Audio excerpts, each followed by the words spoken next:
ധന്യനാമം വാഴ്ത്തപ്പെടുമാറാകട്ടെ. അനുഗ്രഹിക്കപ്പെട്ട ഈ രാത്രിയിൽ ദൈവജന പഠനത്തിനായി കൂടി വരുവാൻ കർത്താവ് നമ്മെ സഹായിച്ചല്ലോ. ചില ദീർഘ നാളത്തെ ഇടവേളയ്ക്ക് ശേഷമാണ് നമ്മൾ ഈ തിരുവചന പഠനം നാം വീണ്ടും പുനരാരംഭിച്ചിരിക്കുന്നത്. യോഹന്നാന്റെ സുവിശേഷം എന്ന പുസ്തക പഠന പരമ്പരയുടെ 69ാമത്തെ ക്ലാസ്സിലേക്കാണ് നാം ഇന്ന് പ്രവേശിക്കുന്നത്. ജൂൺ മാസം 2 തീയതി 2025 ഈ 69ാമത്തെ ക്ലാസ്സിനുള്ള ബന്ധത്തിൽ തുടർന്ന് നമ്മൾ ചിന്തിക്കുന്നത് കർത്താവിന്റെ ക്രൂശീകരണത്തോടുള്ള ബന്ധത്തിൽ യേശു ക്രിസ്തു ക്രൂശിതനായി അവനെ ക്രൂശിക്കപ്പെട്ട നിമിഷം മുതൽ അവൻ തന്റെ പ്രാണനെ പിതാവിന്റെ കരങ്ങളിൽ ഏൽപ്പിക്കുന്നവരെയും താൻ തിരുവായി മൊഴിഞ്ഞ ഏഴ് മൊഴികളെ കുറിച്ചാണ് നാം കഴിഞ്ഞ ദിവസം ചിന്തിപ്പാനായിട്ട് ഇടയാക്കുന്നത്. നിവൃത്തിയായി എന്ന് പറഞ്ഞുകൊണ്ട് യേശു കർത്താവ് തല ചായ്ച്ച് ആത്മാവിനെ പിതാവാം ദൈവത്തിന്റെ തൃക്കരങ്ങളിലേക്ക് ഏൽപ്പിച്ചു കൊടുത്തു. നമുക്ക് നന്നായി അറിയാം യേശുക്രിസ്തുവിന്റെ ജനനം മുതൽ അവന്റെ മരണം വരെ നിവൃത്തിയായി എന്ന് പുതിയ നിയമത്തിൽ പ്രസ്താവിച്ചിരിക്കുന്ന it is finished, it is accomplished. എബ്രായ ലേഖനത്തിലൊക്കെ നമുക്ക് കാണാൻ സാധിക്കും എന്താണ് നിവൃത്തിയായി എന്നുള്ളത്. ശബത്തിന് ദൈവം 6 ദിവസം കൊണ്ട് മനുഷ്യൻ സൃഷ്ടിച്ചിട്ട് 7ാം ദിവസത്തെ ദൈവം അത് സ്വസ്ഥമാക്കി വെച്ചിരുന്നു. ആ ദിവസത്തിൽ പൂർത്തീകരിക്കേണ്ടതായിരുന്ന ശുദ്ധീകരണം, മനുഷ്യന്റെ ശുദ്ധീകരണത്തിന് വേണ്ടിയാണ് ദൈവം ഒരു ദിവസത്തെ വെച്ചിരുന്നത്. അതാണ് കർത്താവ് ക്രൂശമരണത്തോടുകൂടി ഫിനിഷായി അത് നിവൃത്തിയാക്കി തീർത്തത്.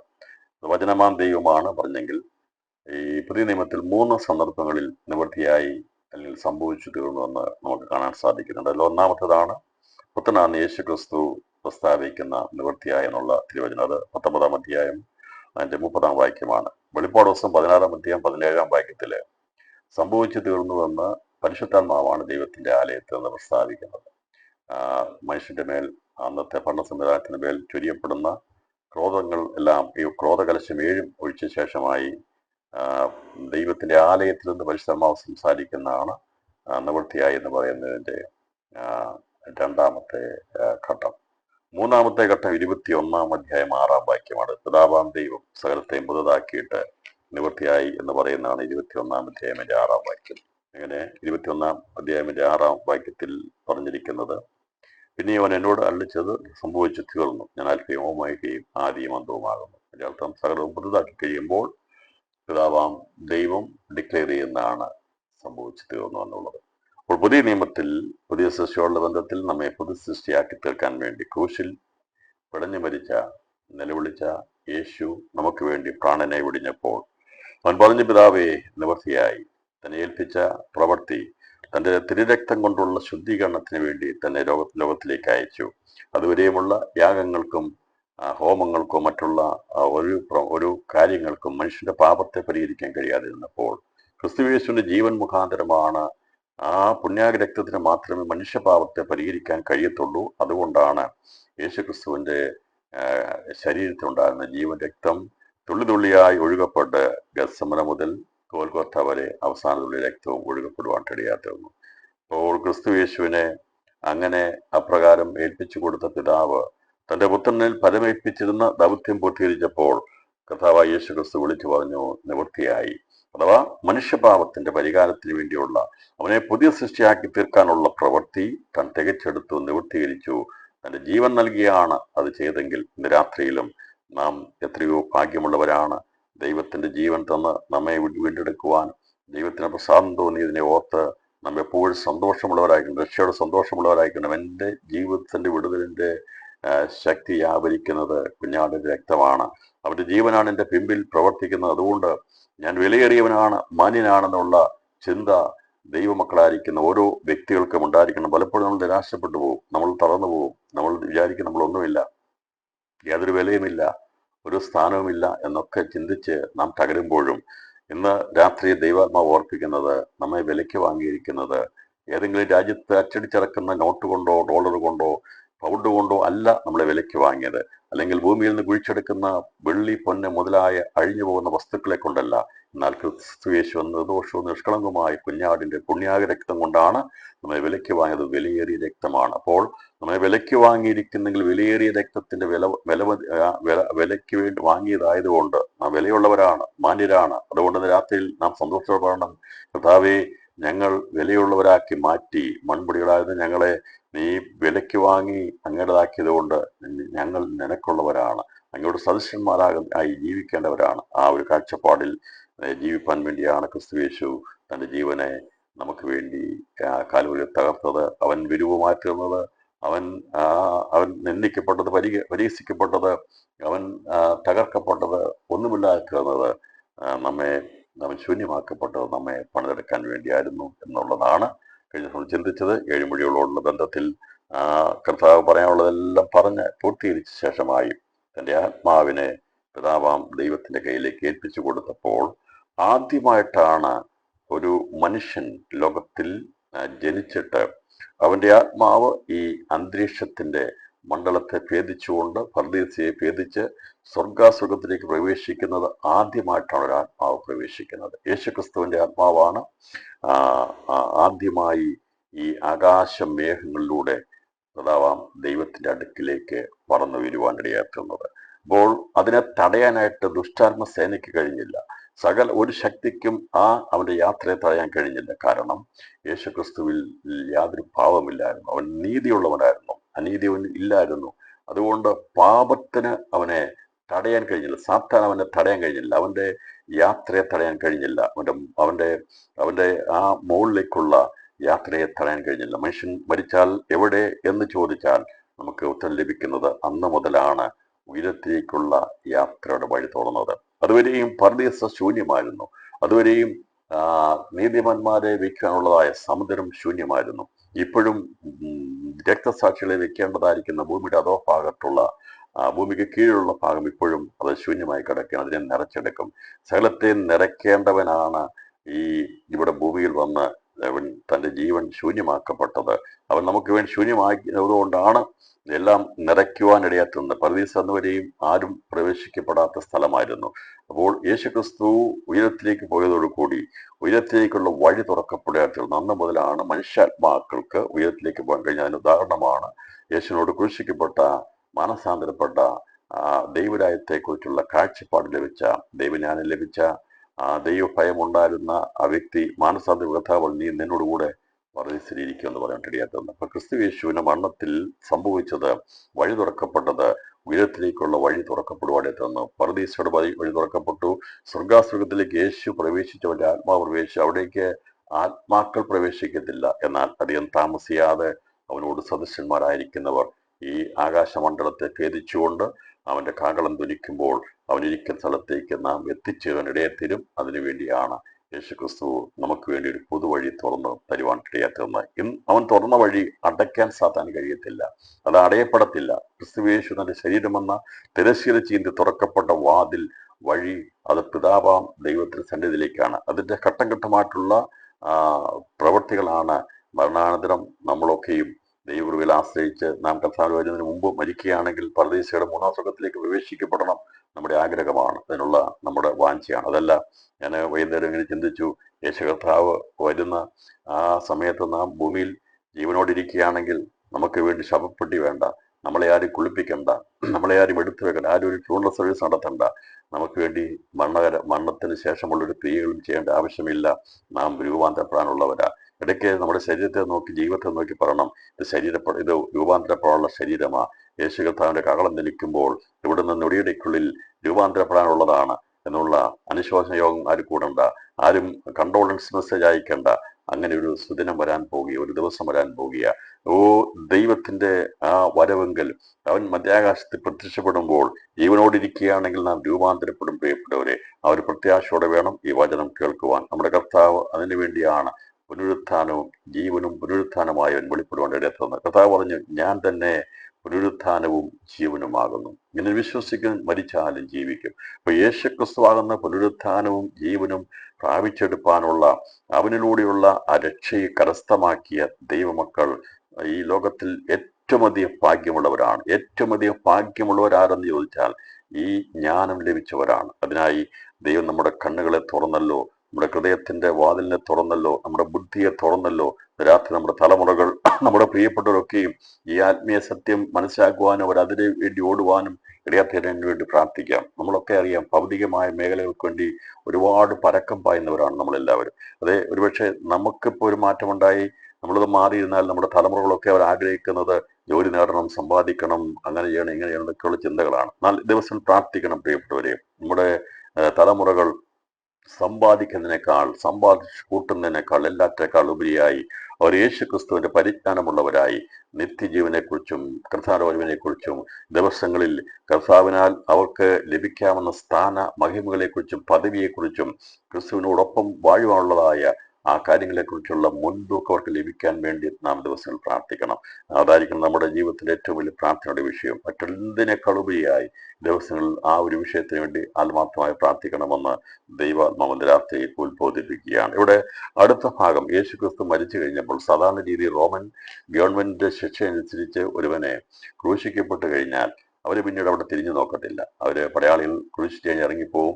യേശുവിനെ ക്രൂശിച്ച സന്ദർഭം പോലുള്ളതായ ആ ഒരു സാഹചര്യമല്ല അന്നത്തെ അതിനുമുള്ള കുറ്റവാളികളെ ഏറ്റവും പ്രത്യേകിച്ച് ഏറ്റവും അവമതിക്കപ്പെട്ടവരായി വേണ്ടാത്തവരായി ക്രൂശിക്കപ്പെടുന്ന വ്യക്തികളെ അവിടെ നിന്ന് ഉപേക്ഷിച്ചവർ പോകും. പിന്നീട് പക്ഷികളോ മൃഗങ്ങളോ ഒക്കെ ഇറ്റിറ്റ് അത് പക്ഷികളൊന്ന് മാംസം തിന്നുകയും മഴയും കാറ്റും ഒക്കെ കൊണ്ട് പൊടിപടലങ്ങൾ പിടിച്ചത് ആ മാംസം ഊർന്നൂർന്ന് വീണ് അവസാനം അവിടുന്ന് അതിന്റെ അസ്ഥികൾ വീണ് തലയോട്ടികൾ വീണ് കിടക്കുന്ന സ്ഥലമായിട്ടാണ് ഗോൽഗൊത്ത ദ പ്ലേസ് ഓഫ് സ്കൾ എന്ന സ്ഥലം അറിയപ്പെടുന്ന സ്ഥലം ഉണ്ടായിരിക്കുന്നത്. അങ്ങനെയാണ് അവിടെ സംഭവിച്ചുകൊണ്ട്. അപ്പോൾ റോമൻ ഗവൺമെന്റ് നിയമം അനുസരിച്ച് ഒരിക്കലും അതിൽ തൂക്കപ്പെട്ടവരെ അവരെ എടുക്കത്തില്ല, അവർ തിരിഞ്ഞു നോക്കത്തില്ല, അവരോട് ഇട്ടിട്ട് പോകും. മണം മരിച്ചെന്ന് കണ്ടു കഴിഞ്ഞാൽ പിന്നീട് അവർക്കറിയാം ഇന്ത്യൻ ജായ മരിക്കുവാനൊന്നും പോകത്തില്ല, അവനവിടെ നിന്ന് ഇറങ്ങി പോകത്തില്ല എന്നുള്ളൊരു ഒരു കാര്യം അവർക്ക് അറിയാവുന്നതുകൊണ്ട് അവർ കുഴിച്ചു കഴിഞ്ഞാൽ പിന്നെ അവരവിടുന്ന് മരിച്ചെന്ന് കഴിഞ്ഞാൽ പിന്നെ പോവുകയുള്ളവര് ശവടക്കാൻ പോകത്തില്ല. കാരണം അതിന്റെ ആവശ്യകത ഇല്ല അവർക്ക്. കാരണം വേണ്ടപ്പെട്ടവരാരുമില്ല, ബോഡി ചോദിക്കാൻ ആരുമില്ല. അങ്ങനെ ഒരു മരണം ആണ് യേശുവിന് ഇവർ വിധിച്ചതെങ്കിലും ഈ രഘുവിന്റെ പ്രമാണം അനുസരിച്ച് അതങ്ങനെ ചെയ്യാൻ വയ്യാത്തത് കൊണ്ടാണ് ഇവര് അവിടെ റോമൻ ഗവർണറുടെ നിയമപ്രകാരം ക്രൂശിച്ചെങ്കിലും യഹൂദയുടെ മര്യാദ പ്രകാരമുള്ള ഒരു നിയമത്തിലേക്കാണ് അവര് അവിടെ അത് യേശുവിനെ കുറിച്ചുള്ള അവര് തീരുമാനമെടുക്കാതെ എത്തുന്നത്. ആവർത്തന പുസ്തകം 21-ാം അധ്യായം 22, 23 വാക്യങ്ങൾ വായിക്കുമ്പോൾ അത് നമുക്കവിടെ കാണാനായിട്ട് സാധിക്കുന്നു. ആവർത്തന പുസ്തകത്തിൽ പറഞ്ഞിരിക്കുന്ന ഭാഗവും ഗലാത്യ ലേഖനം 3-ാം അധ്യായം അതിന്റെ 13-ാം വാക്യവും വായിക്കുമ്പോൾ ശാപഗ്രസ്തനായിരിക്കുന്ന യേശു മരത്തിന്മേൽ തൂങ്ങുന്നതെല്ലാം ശപിക്കപ്പെട്ടവെന്നുള്ള വചനം അതനുസരിച്ചാണ് ക്രിസ്തുവിനെ അവര് ക്രൂശിക്കാൻ വേണ്ടി തന്നെ തീരുമാനിച്ചത്. കാരണം കഴിഞ്ഞ സമയം ചിന്തിച്ചല്ലോ, അഞ്ചഞ്ചായ മരിക്കണം, അതുപോലെ തന്നെ മരത്തിന്മേൽ അവൻ തൂക്കപ്പെടണം എന്നുള്ളത് അവരുടെ വലിയ ആഗ്രഹമായിരുന്നു. അതിനുവേണ്ടിയാണ് അവർ നിലവിളിച്ചുകൊണ്ടിരുന്നത്. അത് അവർക്ക് സാധിച്ചു കിട്ടുവാനും ഇടയാത്തതെന്നും. 21-ാം അധ്യായം അവരുടെ 21-ാം അധ്യായം 22 മുതലുള്ള വാക്യങ്ങൾ വായിക്കുമ്പോൾ ഒരുത്തൻ മരണയോഗ്യമായ ഒരു പാപം ചെയ്തിട്ട് അവനെ കൊന്ന് ഒരു മരത്തിൽ തൂക്കിയാൽ അവന്റെ ശവം മരത്തിന്മേൽ രാത്രി മുഴുവൻ ഇരിക്കരുത്, അന്ന് തന്നെ അത് കുഴിച്ചിടണം. തൂങ്ങി മരിച്ചവൻ ദൈവസന്നിധിയിൽ ശാപഗ്രസ്തനാകുന്നു. നിന്റെ ദൈവമായ യഹോവ നിനക്ക് അവകാശമായി തരുന്ന ദേശം നീ അശുദ്ധമാക്കണം. അപ്പോൾ ഈ യഹൂദന്റെ പ്രമാണം അനുസരിച്ച് ഒരുവനെ എങ്ങനെ കൊല്ലാൻ വേണ്ടി മരത്തിൽ തൂക്കിയാൽ അവൻ ശാപഗ്രസ്തനാണ്. തൂക്കിയാൽ അവന്റെ ശവം മരത്തിന്മേൽ രാത്രി മുഴുവൻ ഇരിക്കരുത്. അപ്പൊ അവിടെ പ്രമാണമുണ്ട്, അങ്ങനെ രാത്രി മുഴുവൻ ഇരിക്കാൻ പാടില്ല, അന്ന് തന്നെ അത് കുഴിച്ചിടണം. തൂങ്ങി മരിച്ചവൻ ദൈവസന്നിധിയിൽ ശാപഗ്രസ്തനാകുന്നു. ഇതാണ് ഇസ്രായേലിന്റെ പ്രമാണം. യഹൂദന്റെ പ്രമാണം അനുസരിച്ച് അങ്ങനെയല്ല. അവിടെ അവര് ക്രൂശിച്ചു കഴിഞ്ഞാൽ പിന്നീട് അത് കടന്ന് പക്ഷികളും മൃഗങ്ങളും ഒക്കെ വന്ന് കടിച്ചത് പൊടിച്ച് തിന്ന് ആ ശരീരം ഇല്ലാതായി ചീഞ്ഞഴുകി അതിന്റെ അസ്ഥികളെല്ലാം വീണ് കിടക്കുന്ന ഒരു നിയമമാണ് ഈ റോമൻ നിയമമായിട്ടുള്ളത്. എന്നാൽ യഹൂദന്റെ നിയമം അനുസരിച്ച് ന്യായപ്രമാണം അനുസരിച്ച് അങ്ങനെ ചെയ്യാൻ പാടില്ല. അതനുസരിച്ച് യേശുക്രിസ്തു നമുക്ക് വേണ്ടി ശാപമായി തീർന്നു. എന്നാൽ യേശുവിന്റെ ശരീരം അങ്ങനെ അന്യാധീനപ്പെട്ട് കിടക്കാനുള്ള വ്യവസ്ഥ ദൈവം നേരത്തെ ചെയ്തിരുന്നില്ല, മുന്നമേ കർത്താവ് കണ്ടിരുന്നു. അപ്പോൾ തന്റെ പുത്രനെ കുറിച്ചുള്ള കരുതൽ, അല്ലെങ്കിൽ ദൈവം മനുഷ്യനായി വന്ന് താൻ അനുഭവിക്കാൻ പോകുന്ന വിഷയത്തെക്കുറിച്ചുള്ള കരുതൽ മുന്നമേ ദൈവം എടുത്തിരുന്നു. അതേക്കുറിച്ച് നമ്മൾ തുറന്ന് ചിന്തിക്കുന്നത് 31 അന്ന് ഒരുക്കുന്ന ആളും ആ ശബത്ത് നാൾ വലിയതും ആകൊണ്ട് ശരീരങ്ങൾ ശബത്തിൽ ക്രൂശുമേൽ ഇരിക്കരുത് എന്ന് വെച്ച് അവരുടെ കാലൊടിച്ച് ഇടിപ്പിക്കണമെന്ന് യഹൂദന്മാർ പീലാത്തോസോട് അപേക്ഷിച്ചു. ആകയാൽ പടയാളികൾ വന്ന് ഒന്നാമത്തിന്റെ അവനോടുകൂടെ ക്രൂശിക്കപ്പെട്ട മറ്റവന്റെയും കാലൊടിച്ചു. ഇവിടെ ഈ ഇത് ഇവര് ഈ പ്രമാണം അതനുസരിച്ച് നിൽക്കുകയാണ്. അപ്പോൾ യേശുവിനെ ക്രൂശിച്ച് കഴിഞ്ഞപ്പോൾ ആ പ്രമാണം അവര് അതുപോലെ തന്നെ നിവൃത്തിയിരിക്കപ്പെടാൻ വേണ്ടി അവർക്ക് മനസ്സിലായി ഈ റോമൻ നിയമം അനുസരിച്ച് അതിൽ തന്നെ കിടക്കുകയുള്ളൂ, ക്രൂശിൽ കിടക്കുകയുള്ളൂ. എന്നാൽ അങ്ങനെ ക്രൂശിൽ കിടക്കാൻ പാടില്ല. അതുകൊണ്ട് അവര് അന്ന് തന്നെ പീലാത്തോസിനോട് അവർ അപേക്ഷിക്കുകയാണ്, ആ ശബത്ത് വലിയതാകൊണ്ട്, വലിയ ശബത്ത് എന്ന് പറഞ്ഞാൽ എല്ലാ ആഴ്ചയിലും 7-ാം ദിവസം ശബത്ത് നാളാണ്. എന്നാൽ ഉത്സവങ്ങളോടുള്ള ബന്ധത്തിൽ വരുന്ന ശബത്ത് നാൾ അതുമായിട്ട് ഒത്തുവരികയാണെങ്കിൽ അതിനെ വലിയ ശബത്ത് നാളെന്നാണ് പറയുന്നത്. എല്ലാ ദിവസവും സാധാരണമായിട്ടുള്ള ശബത്ത് നാളുണ്ട്. എന്നാൽ പെസഹ പെരുന്നാളുടെ ബന്ധത്തിൽ പുളിപ്പില്ലാത്ത അപ്പത്തിനുള്ള ബന്ധത്തിൽ അതിനോടുള്ള ബന്ധത്തിൽ വരുന്ന ശബത്ത് നാള് വലിയ ശബത്താണ്. അതുകൊണ്ടാണ് ആ ശബത്ത് നാൾ വലിയതുമാകൊണ്ട് ശരീരങ്ങൾ ശബത്തിൽ ക്രൂശുമ ഇരിക്കരുത് എന്ന് വെച്ചാൽ അവിടെ കാലൊടിച്ച് ഇടിപ്പിക്കണമെന്ന് യഹൂദന്മാർ പീലാത്തോസിനോട് അപേക്ഷിച്ചത്. ഇത് കാലൊടിക്കുക അർത്ഥം ഈ ക്രൂശിക്കപ്പെട്ട് കഴിഞ്ഞാൽ ഒരു മനുഷ്യന്റെ ശ്വാസോച്ഛ്വാസം വളരെ ബുദ്ധിമുട്ടി ശ്വാസം കിട്ടാതെയാണ് മരിക്കുന്നത്. 3 ആണികൾ നിൽക്കുമ്പോൾ ശരീരത്തിന്റെ ഭാരം താഴേക്ക് വന്നു കഴിയുമ്പോൾ കാലിൽ അടിച്ചിട്ടിരിക്കുന്ന ആണിയിലാണ് തൂങ്ങിക്കിടക്കുന്നത്. അപ്പോൾ ശ്വസിക്കാനുള്ള ബുദ്ധിമുട്ട് വരും. അങ്ങനെ ശ്വാസം ബുദ്ധിമുട്ടിയാണ് മനുഷ്യൻ ക്രൂശിച്ച് മരിക്കുന്നത്. കാലൊടിച്ചു കഴിഞ്ഞാൽ പിന്നീട് കാലിന്റെ ആ ബലം നഷ്ടപ്പെടുന്നതോടുകൂടി വേഗത്തിൽ മരിച്ചു പോകും. അതിനാണ് കാലൊടിക്കുന്നത്. കാലൊടിച്ചു കഴിഞ്ഞാൽ പിന്നെ ശ്വസിക്കാൻ പറ്റത്തില്ല. അങ്ങനെ കാലൊടിച്ചു കഴിഞ്ഞാൽ അധികം താമസിയാതെ മരിച്ചു പോകും. അല്ലെങ്കിൽ വേണമെങ്കിൽ ചിലപ്പോൾ ദിവസങ്ങൾ വേണേൽ കിടക്കാം. അങ്ങനെ സംഭവിക്കാതിരിക്കാൻ വേണ്ടി കാലൊടിപ്പിക്കുന്നത്. കാലൊടിപ്പിച്ചെടുക്കാൻ വേണ്ടിയാണ് എടുക്കണമെന്ന് യഹൂദന്മാർ പീലാത്തോസിനോട് അപേക്ഷിച്ചു. അവർ അപേക്ഷിച്ചത് അങ്ങനെ ഈ മരിക്കുന്നവരെ ആണ് കിടക്കേണ്ടത്. പക്ഷേ ശബത്തായതുകൊണ്ട് നമുക്കറിയാം, ഈ വിധിക്കുന്ന സമയത്ത് വധശിക്ഷയ്ക്ക് വിധിക്കുമ്പോൾ മരിക്കുന്നവരെ തൂക്കിക്കൊള്ളണമെന്നാണ്. മരിക്കുന്നവരെ അതാണ് അതിന്റെ വിധി. അപ്പൊ ഇവിടെയും അവര് ക്രൂശിൽ കിടന്ന് മരിക്കണമെന്നാണ്. പക്ഷേ യഹൂദന്റെ പ്രമാണം അനുസരിച്ച് സന്ധ്യ അസ്തമിച്ചു കഴിഞ്ഞാൽ, ശബത്തായി കഴിഞ്ഞാൽ രാത്രി മുഴുവനും അത് ആ ശരീരം ഡെഡ് ബോഡി മരത്തിൽ കിടക്കുന്നത് ദേശം അശുദ്ധമാകുവാൻ കാരണമായി തീരും. കാരണം ക്രിസ്തുവിനുള്ള ബന്ധത്തിൽ, യഹൂദനോടുള്ള ബന്ധത്തിലാണ്. ഞാൻ വിശ്വസിക്കുന്നത് ക്രിസ്തുവിനെ ക്രൂശിയോടുകൂടി അവൻ യഹൂദനായതുകൊണ്ടാണ് യഹൂദന്മാരുടെ പ്രമാണം.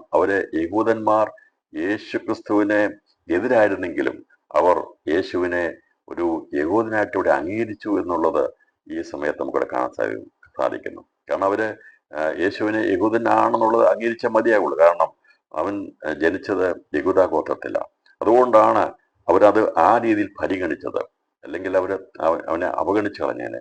പക്ഷേ യഹൂദനായതുകൊണ്ട് മരണാനന്തരം അവന്റെ ശരീരം അങ്ങനെ ക്രൂശിൽ കിടക്കാൻ പാടില്ല. അത് വചനവിരുദ്ധമായതുകൊണ്ട്, ന്യായപ്രമാണത്തിന് വിരുദ്ധമായതുകൊണ്ട് അവര് വളരെ കരുതലോടുകൂടി പീലാത്തോസിന്റെ അടുത്ത് വന്ന് പറഞ്ഞു, അവരുടെ കാലൊടിപ്പിച്ചെടുക്കണം, അങ്ങനെ കിടക്കാൻ പാടില്ല, അത് വ്യവസ്ഥയാണ്. ഇന്ന് അവരോട് ന്യായപ്രമാണത്തിന്റെ വചനം പറഞ്ഞു കൊടുത്തപ്പോൾ അതിനുള്ള അനുവാദം പീലാത്തോസ് കൊടുക്കാട്ടിടയത്. ആകയാൽ പടയാളികൾ വന്ന് ഒന്നാമത്തിന്റെ അവനോടുകൂടെ ക്രൂശിക്കപ്പെട്ട മറ്റവന്റെ കാലൊടിച്ചു.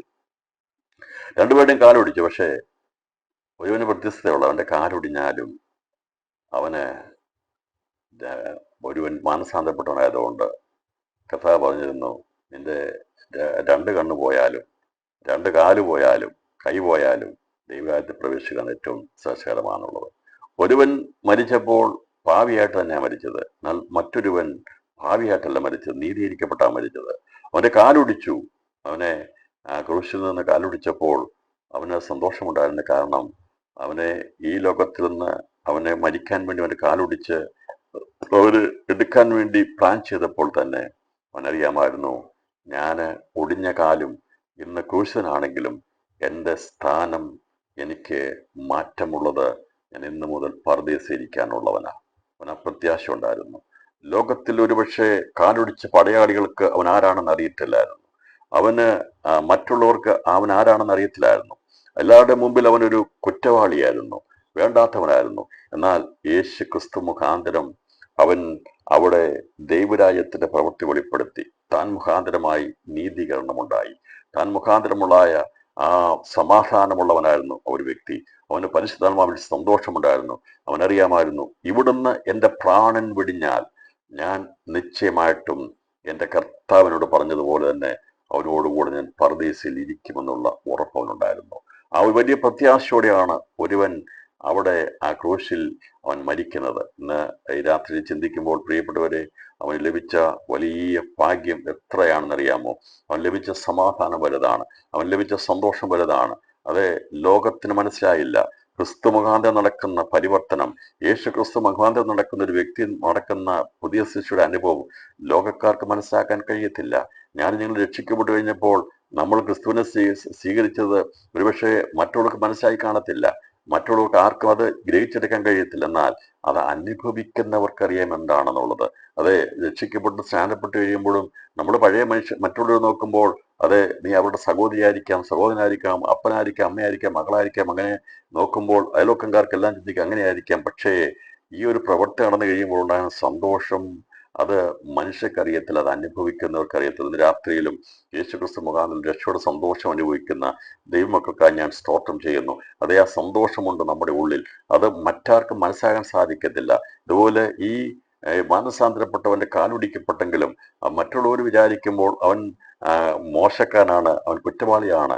എന്നാൽ ദൈവം അവനെ നീതീകരിച്ചിരുന്നു. പുറമെ ആർക്കും മനസ്സിലാക്കാൻ കഴിഞ്ഞിരുന്നില്ല. ഒരുവനുള്ള ആന്തരികമായിരിക്കുന്ന മാറ്റം വരുന്നത് പുറമെ ആർക്കും മനസ്സിലാകാൻ സാധിക്കത്തില്ല. എന്നാൽ അവന്റെ അകത്ത് വരുന്നൊരു മാറ്റം എത്ര വലിയ സന്തോഷകരമാണെന്നറിയാമോ? ഇന്ന് രാത്രിയിലും ആ സന്തോഷം, രക്ഷയുടെ സന്തോഷം, ക്രിസ്തുവിന്റെ വാക്ക് മുഖാന്തരം, യേശുവിന്റെ രക്തമുഖാന്തരം, പുണ്യാഗ രക്തമുഖാന്തരം ഉണ്ടാകുന്ന നിത്യജീവന്റെ പ്രത്യാശ, അതെത്ര വലുതാണ്! അത് ആർക്കും എടുത്തു കളയാൻ കഴിയാത്തതാ. ഒരു മനുഷ്യന് പോലും നമ്മളിൽ നിന്ന് എടുത്തു കളയാൻ കഴിയാത്തതാണ് ക്രിസ്തു മുഖാന്തരമുള്ള സന്തോഷം. അത് അനുഭവിച്ചവനായിരുന്നു ആ വ്യക്തി. അവന്റെ കാലൊടിച്ചു, അവനെ എടുത്തപ്പോൾ അവൻ മരിച്ചിട്ടുണ്ട്. അവൻ മരിക്കുന്ന യേശു അതിനു മുമ്പായി മരിച്ചിരുന്നു. കാരണം ക്രിസ്തു മരിച്ചു, യേശു ക്രിസ്തു മരിച്ചത് രണ്ടുപേരും കാലൊടിച്ചു കഴിഞ്ഞപ്പോഴത്തേന് അവർ യേശുവിന്റെ അടുക്കൽ വന്നു. അവൻ മരിച്ചുപോയി എന്ന് കാണുകയ, അവന്റെ കാൽ ഒടിച്ചില്ല. കാരണം ഈ രണ്ടുപേരും എന്തുകൊണ്ടാ മരിക്കാതിരുന്നു, യേശു എന്തുകൊണ്ടാ മരിച്ചെന്നുള്ള സംശയം അവർക്കുണ്ടാകും. ഇവിടെ നമുക്ക് കാണാൻ സാധിക്കുന്നത്, അവർ രണ്ടുപേരും ശാരീരികമായിട്ടുള്ള വ്യത അനുഭവിച്ചവരായിരുന്നില്ല. അവരത്രമാത്രം തകർക്കപ്പെട്ടവരായിരുന്നില്ല, അടികൊണ്ടവരായിരുന്നില്ല. അവരെ കൊണ്ടൊന്ന് ക്രൂശിക്കുക ചെയ്തത്. നമുക്കറിയാം, സാധാരണ രീതിയിൽ വധശിക്ഷയ്ക്ക് വിധിക്കപ്പെടുന്നവർക്ക് പ്രത്യേക ഡോക്ടർമാർ സർട്ടിഫിക്കറ്റ് ഒക്കെ കൊടുത്ത് അവരെ എല്ലാ ആഹാരം കൊടുത്ത് അവിടെ ആഗ്രഹങ്ങളിൽ സാധിപ്പിച്ച് ആണ് അവരെ ക്രൂശിക്കാൻ കൊണ്ടുപോകുന്നത്, അവരെ വധശിക്ഷയ്ക്ക് കൊണ്ടുപോകുന്നത്. എന്നാൽ ക്രിസ്തുവിനെ സംബന്ധിച്ച് അങ്ങനെയായിരുന്നില്ല.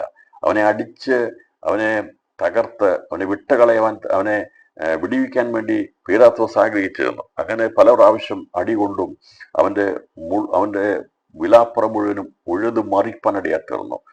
കാൽവറിയിൽ അവൻ മരിക്കുന്നതിന് മുമ്പായി ഗത്സമനയിൽ പിടിക്കപ്പെട്ട ക്രിസ്തു അന്ന് മുതൽ അടികൊള്ളുവാൻ ഇടയായി തീർന്നു. ആ നിമിഷം മുതൽ വിവിധ സ്ഥലങ്ങളിൽ അവന്റെ രക്തത്തുള്ളികൾ വേർപ്പ് പോലെ വീഴുവാൻ ഇടയായി തീർന്നു. അവൻ ഉപദ്രവിക്കപ്പെട്ടു, അവൻ അടികൊണ്ടു, അവനെ മുഷ്ടി ചുരുട്ടി കുത്തി, അവന്റെ രോമങ്ങൾ, അവന്റെ തലമുടികൾ, മുഖത്തെ രോമം പറിച്ചെടുത്തു. അങ്ങനെ വിവിധമായ രീതിയിലുള്ള വേദനകൾ അതെ യേശുവിന്റെ മേൽ അവര് സകലതും ചെയ്തു. അങ്ങനെ മൃതപ്രാനായ രീതിയിലാണ് വലിയൊരു മരക്കുരിശ് അവനെ കൊണ്ട് ചുമപ്പിച്ചത്. എന്റെ പ്രിയപ്പെട്ടവരെ, ക്രിസ്തുവിന് യാതൊരു നീതി അവർ കൊടുത്തില്ല, ഒരു രീതിയിലുള്ള നീതിയും കൊടുത്തില്ല. അന്നത്തെ റോമൻ ഗവൺമെന്റിന്റെ പടയാളികൾ അവര് ബുഭിക്ഷയോടെ അലറുന്ന സിംഹം പോലെയായിരുന്നു. ഒരു ഇരയെ കിട്ടുമ്പോൾ പിച്ചു ചിന്തുവാൻ വേണ്ടി കുഞ്ഞാട് പോലെ ആയിരിക്കുന്ന യേശുവിനെ അവര് ഇഞ്ചിഞ്ചായി കൊല്ലുവാൻ ഇടയായിരുന്നു. അവസാനം അവനെ ക്രൂശിച്ചു. അതുകൊണ്ട് ആണ് യേശു വേഗത്തിൽ മരിച്ചു പോയത്. എന്നാൽ മറ്റു രണ്ടുപേരും അവർ മരിക്കാൻ താമസമെടുത്തത് അവർക്ക് ദേഹോത്തരമേൽക്കപ്പെട്ടിരുന്നില്ല. അതുകൊണ്ടാണ് അവര് യേശുവിന് മുമ്പ് യേശു മരിച്ച ശേഷമായിട്ട് മരിക്കാനിടയാത്തത്. ചിലർ പറയുന്നത് പോലെ യേശു മരിച്ചിട്ടില്ലെന്നും യേശുവിന്റെ ശരീരം മരിക്കുന്നതിന് മുമ്പ് ഇറക്കിക്കൊണ്ടുപോയെന്നൊക്കെയാണ് ചിലർ പഠിപ്പിക്കുന്നത്, ചിലർ ചിന്തിക്കുന്നത്, ചിലർ പറയുന്നത്. വിരുദ്ധവാദങ്ങൾ ഉയർത്തുന്നത്. എന്നാൽ ഇത് വളരെ വ്യക്തമായി രേഖപ്പെടുത്തുക, അവന്റെ അടുക്കൽ വന്ന് അവൻ മരിച്ചുപോയെന്ന് കാണുകയാൽ അവന്റെ കാലൊടിച്ചില്ല, എങ്കിലും പടയാളി കാലൊടിച്ചില്ലെന്നാണ് പറയുന്നത്. അപ്പോൾ ഇത് അന്നത്തെ ഗവർണർ അതേക്കുറിച്ച് ചോദിച്ച് മനസ്സിലാക്കിയിട്ടാണ് ഈ ബോഡി വിട്ടുകൊടുത്തു എന്നുള്ളതും നമുക്ക് സുവിശേഷത്തിലെ മത്തായി, മർക്കോസ്, ലൂക്കോസ് സുവിശേഷത്തിൽ നമുക്ക് കാണാൻ സാധിക്കുന്നുണ്ട്. ഇവിടെ പറഞ്ഞിരിക്കുന്ന വചനം അനുസരിച്ചാണ് നമുക്ക് കാണാം, അവൻ മരിച്ചുപോയി എന്ന് പടയാളികൾ കണ്ടു. ആ വിവരം ശതാധിപനെ അറിയിച്ചു. ശതാധിപനോട് ചോദിച്ചപ്പോൾ, നാടുവാഴികളോട് പിലാത്തോസിന്റെ അടുത്ത് അനുവാദം ചോദിച്ചപ്പോൾ തുറന്നുള്ള കാര്യങ്ങൾ പറയുന്നത്, ആ അനുവാദം അല്ലെങ്കിൽ അതിന്റെ സ്റ്റേറ്റ്മെന്റ്, ഇപ്പൊ യേശുവിനെ ക്രൂശിച്ച് അവന്റെ അവന്റെ മരണവിവരം റിപ്പോർട്ട് ചെയ്യേണ്ട ഉത്തരവാദിത്വം കൊടുത്ത ശതാധിപൻ അവിടെ ഉണ്ടായിരുന്നു. അതേക്കുറിച്ച് ഞാൻ നേരത്തെ ഒരു മെസ്സേജ് എടുത്തിട്ടുണ്ട്. അത് കേട്ടവർക്ക് കാണാമായിരിക്കും. കൊർന്നേലിയോസ് ആരാകുന്നു എന്നുള്ളതിനെ കുറിച്ചുള്ള ഒരു മെസ്സേജ് കൊടുത്തിട്ടുണ്ടായിരുന്നു. അപ്പോൾ അവിടെ 1000 പേര്, പട്ടാളക്കാരിൽ 1000 പേരാണ് അന്നവിടെ. ഒരു സഹസ്രാവിന്റെ കീഴിൽ 1000 പട്ടാളക്കാരാണ് യേശുവിന്റെ പിടിച്ചവനെ ക്രൂശീകരിക്കുന്നവരെയുള്ള കാര്യങ്ങൾ ചെയ്യാൻ വേണ്ടി അവിടെ നിയുക്തരായിരുന്നത്. 10 ശതാധിപന്മാരും ഒരു സഹസ്രാധിപന് കൂടുന്ന ഒരു സൈന്യമാണെന്ന് അവിടെ കൂടിയിരുന്നത്. ഓരോരുത്തർക്കും ഓരോ ദൗത്യമാണ് കൊടുത്തിരുന്നത്. അവസാനമായി ചെയ്യേണ്ട ദൗത്യമായിരുന്നു അത്. ഏറ്റവും ക്രൂരനായിരിക്കുന്ന, ഏറ്റവും കാര്യപ്രാപ്തിയുള്ളവനെയാണ് ഈ യേശുവിനെ ക്രൂശിക്കണം ഏൽപ്പിച്ചത്. അത് യേശുവിനെ ക്രൂശിച്ച് അവൻ മരിച്ചു എന്നുള്ള റിപ്പോർട്ട് ഗവർണർക്ക് പീലാത്തോസിന് കൊടുക്കേണ്ട ദൗത്യം കൊടുത്തത് കൊർന്നേലിയോസിനായിരുന്നു. അവനാണ് പിന്നീട് ജാതികളും ഒന്നാമനായി തീർന്ന വിശ്വാസത്തിലേക്ക് വന്ന കൊർന്നേലിയോസ്. അവനത് ദൈവത്തിനെന്ന് അവനവിടെ സാക്ഷ്യം പറയാനിടയായി തീർന്നു. അവന്റെ ഉള്ളിൽ മാനസാന്തരം വന്നു. ഈ കാൽവറി ക്രൂശിൽ 2 വ്യക്തികൾ കാണും മാനസാന്തരം വന്നത് രേഖപ്പെടുത്തി. ഒന്ന് അവനോടുകൂടെ ക്രൂശിക്കപ്പെട്ടവനും അവനെ ക്രൂശിച്ച ശതാധിപനും. ഈ 2 പേർക്കും മാറ്റമുണ്ടായി. ഒരുവൻ മരിച്ച പറുദീസയിലേക്ക് പോയെങ്കിൽ രണ്ടാമത്തനായിരിക്കുന്ന കൊർന്നേലിയോസ് അവൻ ജാതികളെന്നുള്ള വിളിച്ച് ചേർക്കുന്നതിൽ ആദ്യത്തെ കല്ലായി തീരുവാൻ ദൈവന് ഭാഗ്യം കൊടുത്തു. പ്രിയപ്പെട്ടവരെ, യേശുവിന്റെ മരണം, യേശുവിന്റെ ജീവിതം അത് അനുഗ്രഹമാണ്. ജീവനോഴുന്നപ്പോൾ അനുഗ്രഹമായിരുന്നെങ്കിൽ മരിച്ചപ്പോഴും അവൻ അനുഗ്രഹമായിരുന്നു. അവൻ ദൈവരാജ്യത്തിലേക്ക് അല്ലെങ്കിൽ അവൻ ആൾക്കാരെ കണ്ടുകൊണ്ടാണ് ഒരാളെ ദൈവരാജ്യത്തിന് അംഗമാക്കി മാറ്റിയെങ്കിൽ കൊർന്നേലിയോസിനെ ദൈവം കണ്ടത് സഭയുടെ അംഗമാക്കി മാറ്റാൻ വേണ്ടിയായിരുന്നു. അപ്പോൾ അവിടെയൊക്കെ വലിയ മർമ്മങ്ങൾ ക്രിസ്തുവിന്റെ മരണത്തിൽ നടക്കുന്നുണ്ട്. അത് പ്രദർശിപ്പിക്കുന്നുണ്ട്. യേശു രക്ഷകനായി വന്നെന്നുള്ളതും അവനാണ് ഏക മധ്യസ്ഥനെന്നും അത് വെളിപ്പെടുത്തുവാനിടയായി തീർന്നു. അവിടെ യേശു പാപം ക്ഷമിക്കുന്നവനാണെന്നും ക്രിസ്തു മുഖാന്തരമാണ് പാപം ക്ഷമിക്കുന്നതിനെ കുറിച്ച്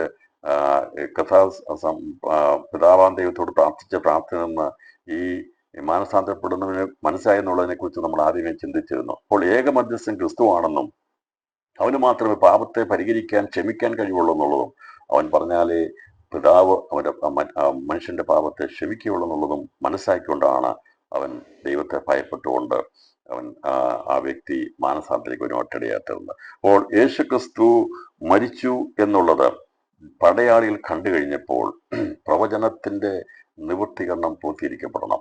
അവന്റെ കാൽ ഒടിക്കുവാൻ സമ്മതിക്കാൻ പാടില്ല. അത് ഒടിയപ്പെടാൻ പാടില്ല. ദൈവവചനത്തിൽ പ്രവാചകന്മാർ രേഖപ്പെടുത്തിയിരിക്കുന്ന വചനങ്ങൾക്ക് മാറ്റമില്ല. ആകാശവും ഭൂമിയും ഒഴിഞ്ഞു പോയാലും ദൈവത്തിന്റെ വചനങ്ങൾക്കൊരു മാറ്റമുണ്ടാകുകയില്ല. എന്നാൽ 2 പ്രവചനങ്ങൾ അവിടെ പൂർത്തീകരിക്കപ്പെടുകയാണ്. അതിൽ ആദ്യത്തെ പ്രവചനമാണ് ഇവിടെ രേഖപ്പെടുത്തിയ പടയാളിൽ ഒരുത്തൻ കുന്തം കൊണ്ട് അവന്റെ വിലാപ്പുറത്ത് കുത്തി, ഉടനെ രക്തവും വെള്ളവും പുറപ്പെട്ടു. ഇത് കണ്ടവൻ സാക്ഷ്യം പറഞ്ഞിരിക്കുന്നു. അവന്റെ സാക്ഷ്യം സത്യമാകുന്നു. നിങ്ങളും വിശ്വസിക്കേണ്ടത് താൻ സത്യം പറയുന്നെന്ന് അവൻ അറിയുന്നു.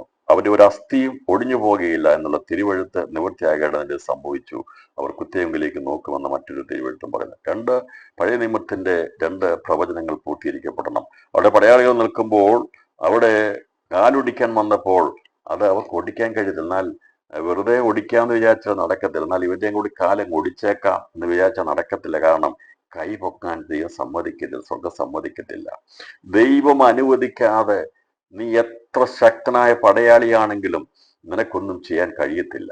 റോമൻ പടയാളികൾ അതെ, അവർ ക്രൂരന്മാരാ, അവർക്ക് വേണമെങ്കിൽ ചെയ്യാമായിരുന്നു. പക്ഷേ യേശുവിന്റെ അടുക്കൽ വന്നപ്പോൾ യേശു മരിച്ചുപോയി എന്ന് കാണുകയും അവന്റെ കാലൊടിക്കാൻ സമ്മതിക്കാത്തതിന്റെ കാരണം അതിന് മുന്നമേ നേരത്തെ എഴുതി വെച്ചിട്ടുണ്ടായിരുന്നു, അവന്റെ അസ്ഥിയൊന്നും ഒടിയപ്പെടാൻ പാടില്ല എന്നുള്ളത്.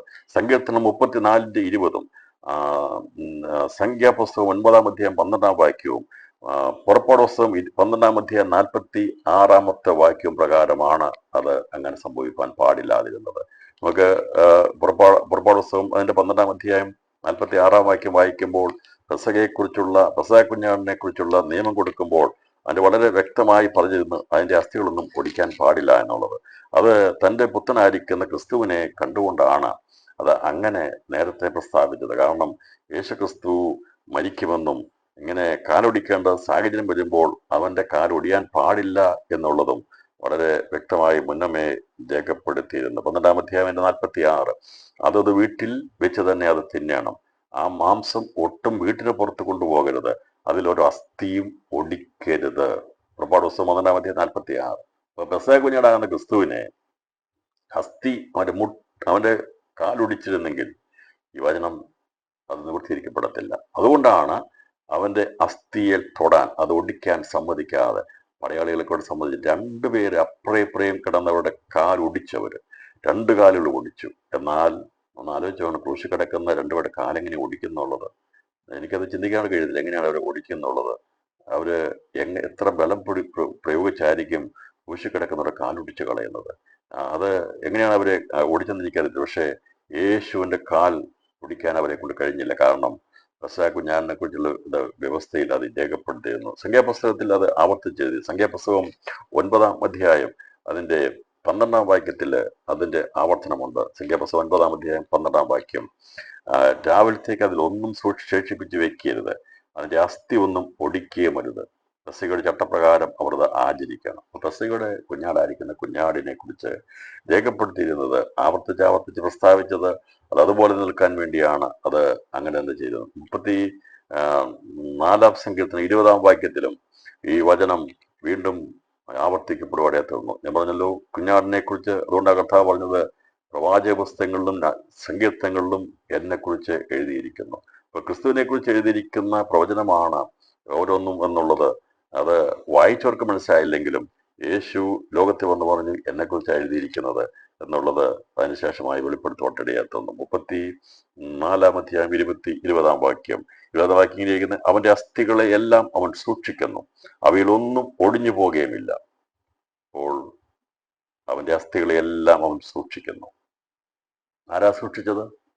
പിതാവാം ദൈവം തന്റെ പുത്രന്റെ അസ്ഥികളെ സൂക്ഷിച്ചു, അവയിലൊന്നും ഒടിഞ്ഞു പോകുകയുമില്ല. അതിനു മുമ്പ് യഹൂദന്മാർ അന്നും അതിന് തലേദിവസം യേശുവിനെ ക്രൂശിക്കുന്നതിന് മുമ്പ് നടത്തിയ പെസഹയിൽ അവര് സൂക്ഷ്മതയോടെയാണ് അന്ന് പെസഹ കുഞ്ഞാട് അർത്ഥപ്പോൾ അസ്ഥി ഒന്നും ഒടിയാതെ പ്രത്യേകം തലമുറയോട് പറഞ്ഞു ഒടിക്കരുത് എന്ന് പറഞ്ഞാണ് ചെയ്തെങ്കിൽ യേശുവിനെ ക്രൂശിച്ചു കഴിഞ്ഞപ്പോൾ കാലൊടിച്ചാൽ അവർക്ക് പ്രശ്നമില്ലായിരുന്നു. പക്ഷേ പിതാവാൻ ദൈവം സമ്മതിച്ചു കൊടുത്തില്ല. അവന്റെ അസ്ഥികളെയെല്ലാം അവൻ സൂക്ഷിക്കുന്നു, അവയിലൊന്നും ഒടിഞ്ഞു പോകില്ല. നിഴലായിരിക്കുന്ന യഹൂദിന്റെ പെസഹയുടെ അന്ന് അവർ കൊന്നതായ ആ ആടുകളുടെ അസ്ഥി ഒടിക്കാതെ പ്രമാണമനുസരിച്ചാണ് ചെയ്തത്. എന്നാൽ അവർക്ക് യേശുവിനെ ക്രൂശിച്ചു കഴിഞ്ഞപ്പോൾ യേശുവിന്റെ കാലൊടിച്ചാലും കുഴപ്പമില്ല, അവരതേക്കുറിച്ച് ചിന്തിച്ചില്ല. എന്നാൽ അവനെ വിട്ടു തന്ന, അവനെ നമുക്ക് വേണ്ടി തന്ന, ദാനമായി തന്ന പിതാവാൻ ദൈവം അത് പ്രമാണത്തിന്റെ അനുസരിച്ച് മുന്നം എഴുതിയിരുന്ന അവന്റെ അസ്ഥികളെ എല്ലാം അവൻ സൂക്ഷിക്കുന്നു, അവയിലൊന്നും ഒടിഞ്ഞു പോകുകയില്ല. ഈ വചനപ്രകാരമാണ് അവന്റെ കാലൊടിക്കാൻ അവർക്ക് കഴിയാതെ പോയത്. അവരങ്ങനെ ചെയ്യാതെ അവൻ മരിച്ചു പോയിരുന്നു. എന്നാൽ പടയാളികളിൽ ഒരുത്തൻ കുന്തം കൊണ്ട് അവന്റെ വിലാപ്പുറത്ത് കുത്തി, ഉടനെ രക്തവും വെള്ളവും പുറപ്പെട്ടു. ഇത് കണ്ടവൻ സാക്ഷ്യം പറയുന്നു. ഇത് സാക്ഷ്യമാണ്. ഈ രക്തവും വെള്ളവും പുറപ്പെട്ടത് സാക്ഷ്യമാണ്. എന്താണ് ആ സാക്ഷ്യം? ഇതിനു മുമ്പ് നമ്മൾ ചിന്തിച്ചിരുന്നു യേശു ക്രിസ്തുവിനെ കുറിച്ച്, സാക്ഷ്യത്തെ കുറിച്ച്. യോഹന്നാന്റെ ലേഖനത്തിൽ ഈ സാക്ഷ്യം വളരെ വ്യക്തമായി രേഖപ്പെടുത്തുന്നുണ്ട്. ക്രിസ്തു ആരായിരുന്നു എന്ന് വെളിപ്പെടുത്താണ് രക്തവും വെള്ളവും പുറപ്പെടുന്നത് മനസ്സിലാകുന്നത്. ഒന്ന് യോഹന്നാന്റെ ലേഖനം 5-ാം അധ്യായം അതിന്റെ 6 മുതലുള്ള വാക്യങ്ങൾ. ജലത്താലും രക്തത്താലും വന്നവൻ ഇവനാകുന്നു, യേശു ക്രിസ്തു തന്നെ. ജലത്താൽ മാത്രമല്ല, ജലത്താലും രക്തത്താലും തന്നെ. ആത്മാവ് സാക്ഷ്യം പറയുന്നു. ആത്മാവ് സത്യമല്ലോ. സാക്ഷ്യം പറയുന്ന മൂവരുണ്ട്, ആത്മാവ്, ജലം, രക്തം. ഈ മൂന്നിന്റെ സാക്ഷ്യം ഒന്ന് തന്നെ. ഇതാണ് സാക്ഷ്യം. അപ്പോൾ ഈ സാക്ഷ്യം പറയുന്നത് ദൈവിക തൃത്വമാണ്. സാക്ഷ്യം പറയുന്നത് എന്താ? സാക്ഷ്യം പറയുന്നത് അത് മൂന്നാണ്, ആത്മാവ്, ജലം, രക്തം.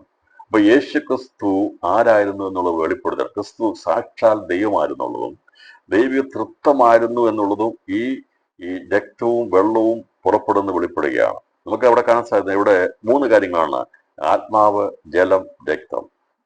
വെള്ളവും രക്തവും പുറപ്പെട്ടു. ഇവിടെ ആത്മാവ് കണ്ടില്ലോ എന്ന് നിങ്ങൾ ചോദിക്കും. എന്നാൽ യേശുവിലുണ്ടായിരുന്ന ആത്മാവ് മരിച്ച സമയത്ത് പിതാവാം ദൈവത്തിന്റെ അടുക്കിലേക്ക് കരയേറിപ്പോയി. പിതാവാം ദൈവത്തിന്റെ ആത്മാവ് പിതാവാം ദൈവത്തിന്റെ കയ്യിലേക്ക് തന്നെ പുത്രനാം യേശു ക്രിസ്തുവിന്റെ മരണസമയത്ത് ഏൽപ്പിച്ചു. വചനമാകുന്ന വെള്ളം അത് അവന്റെ ശരീരമായിരുന്നു. അതിനെ പ്രതികരിക്കുന്നതാണ് വെള്ളം അവിടുന്ന് പുറപ്പെടുന്നത്. അവന്റെ ആ ഉറവയിൽ നിന്ന് വെള്ളം പുറപ്പെട്ടത് വചനത്തെ വെളിപ്പെടുത്തുകയാണ്. രക്തം പുറപ്പെട്ടത് ജീവനെ കാണിക്കുന്നു, പരിശുദ്ധാത്മാവിനെ കാണിക്കുന്നു. അപ്പോൾ യേശു ക്രിസ്തുവിൽ പിതാവുണ്ടായിരുന്നു, പുത്രനുണ്ടായിരുന്നു, പരിശുദ്ധാത്മാവുണ്ടായിരുന്നു. അപ്പോൾ അവൻ മരിച്ചപ്പോൾ തന്നെ ആത്മാവ് പിതാവാം ദൈവത്തിന്റെ അടുത്തിലേക്ക് കരയേറിപ്പോയി. അതുകൊണ്ടാണ് അവിടെ ആത്മാവിനെ കുറിച്ച് പറയാഞ്ഞത്. എന്നാൽ രക്തവും വെള്ളവും പുറപ്പെട്ടു എന്ന് പറഞ്ഞിരിക്കുന്നത് യേശുവിന്റെ ശരീരമാകുന്ന വചനം, അതാണ് വെള്ളം, അതിന്റെ ഉറവയെ കാണിക്കുകയാണ്. അവന്റെ ശരീരം അത് വചനമാണ്. അതിനെയാണ് ഉറവ വെള്ളമായി പുറപ്പെട്ടത്. വെള്ളം കാണിക്കും, രക്തത്തെ കാണിക്കും, ജീവനെ കാണിക്കുന്നത്. അപ്പോൾ രക്തവും വെള്ളവും പുറപ്പെട്ടപ്പോൾ ദൈവിക തൃത്വത്തിന്റെ സാക്ഷ്യം പറയുന്ന ആത്മാവും ജലവും രക്തവുമാണ് വെളിപ്പെട്ടത്. അതേക്കുറിച്ച് യോഹന്നാൻ സാക്ഷ്യം പറഞ്ഞ് ഇവിടെ പറഞ്ഞിരിക്കുവാൻ സാക്ഷ്യം പറഞ്ഞിരിക്കുന്നത്, ഇത് കണ്ടവൻ സാക്ഷ്യം പറഞ്ഞിരിക്കുന്നത് പറയുന്നത്. ഇവിടെ എന്താ സാക്ഷ്യം പറഞ്ഞത്? യേശു ക്രിസ്തുവിൽ പിതാവാം ദൈവം ഉണ്ടായിരുന്നു, ആത്മാവാം ദൈവം ഉണ്ടായിരുന്നു. യേശു ക്രിസ്തു വചനമാം ദൈവമായിരുന്നു. അത് ആ ജലത്തെ കാണിക്കുന്നു, വെള്ളത്തെ കാണിക്കുന്നു. അത് അവന്റെ ശരീരമായിരുന്നു. യേശുവിന്റെ ജീവൻ പരിശുദ്ധാത്മാവായിരുന്നു. അത് രക്തത്തെ കാണിക്കുന്നു. അപ്പോൾ ദൈവിക തൃത്വത്തെ വെളിപ്പെടുത്തുന്നത് ആത്മാവ്, ജലം, രക്തം, ഇത് മൂന്നും യേശുവിൽ സമ്മേളിച്ചിരുന്നു. അതിന് തെളിവാണ് വിലാപ്പുറത്ത് കുത്തിയപ്പോൾ ഹൃദയത്തിന്റെ അകത്തുനിന്ന് രക്തവും വെള്ളവും പുറപ്പെട്ടത് കാണിക്കുന്നത്.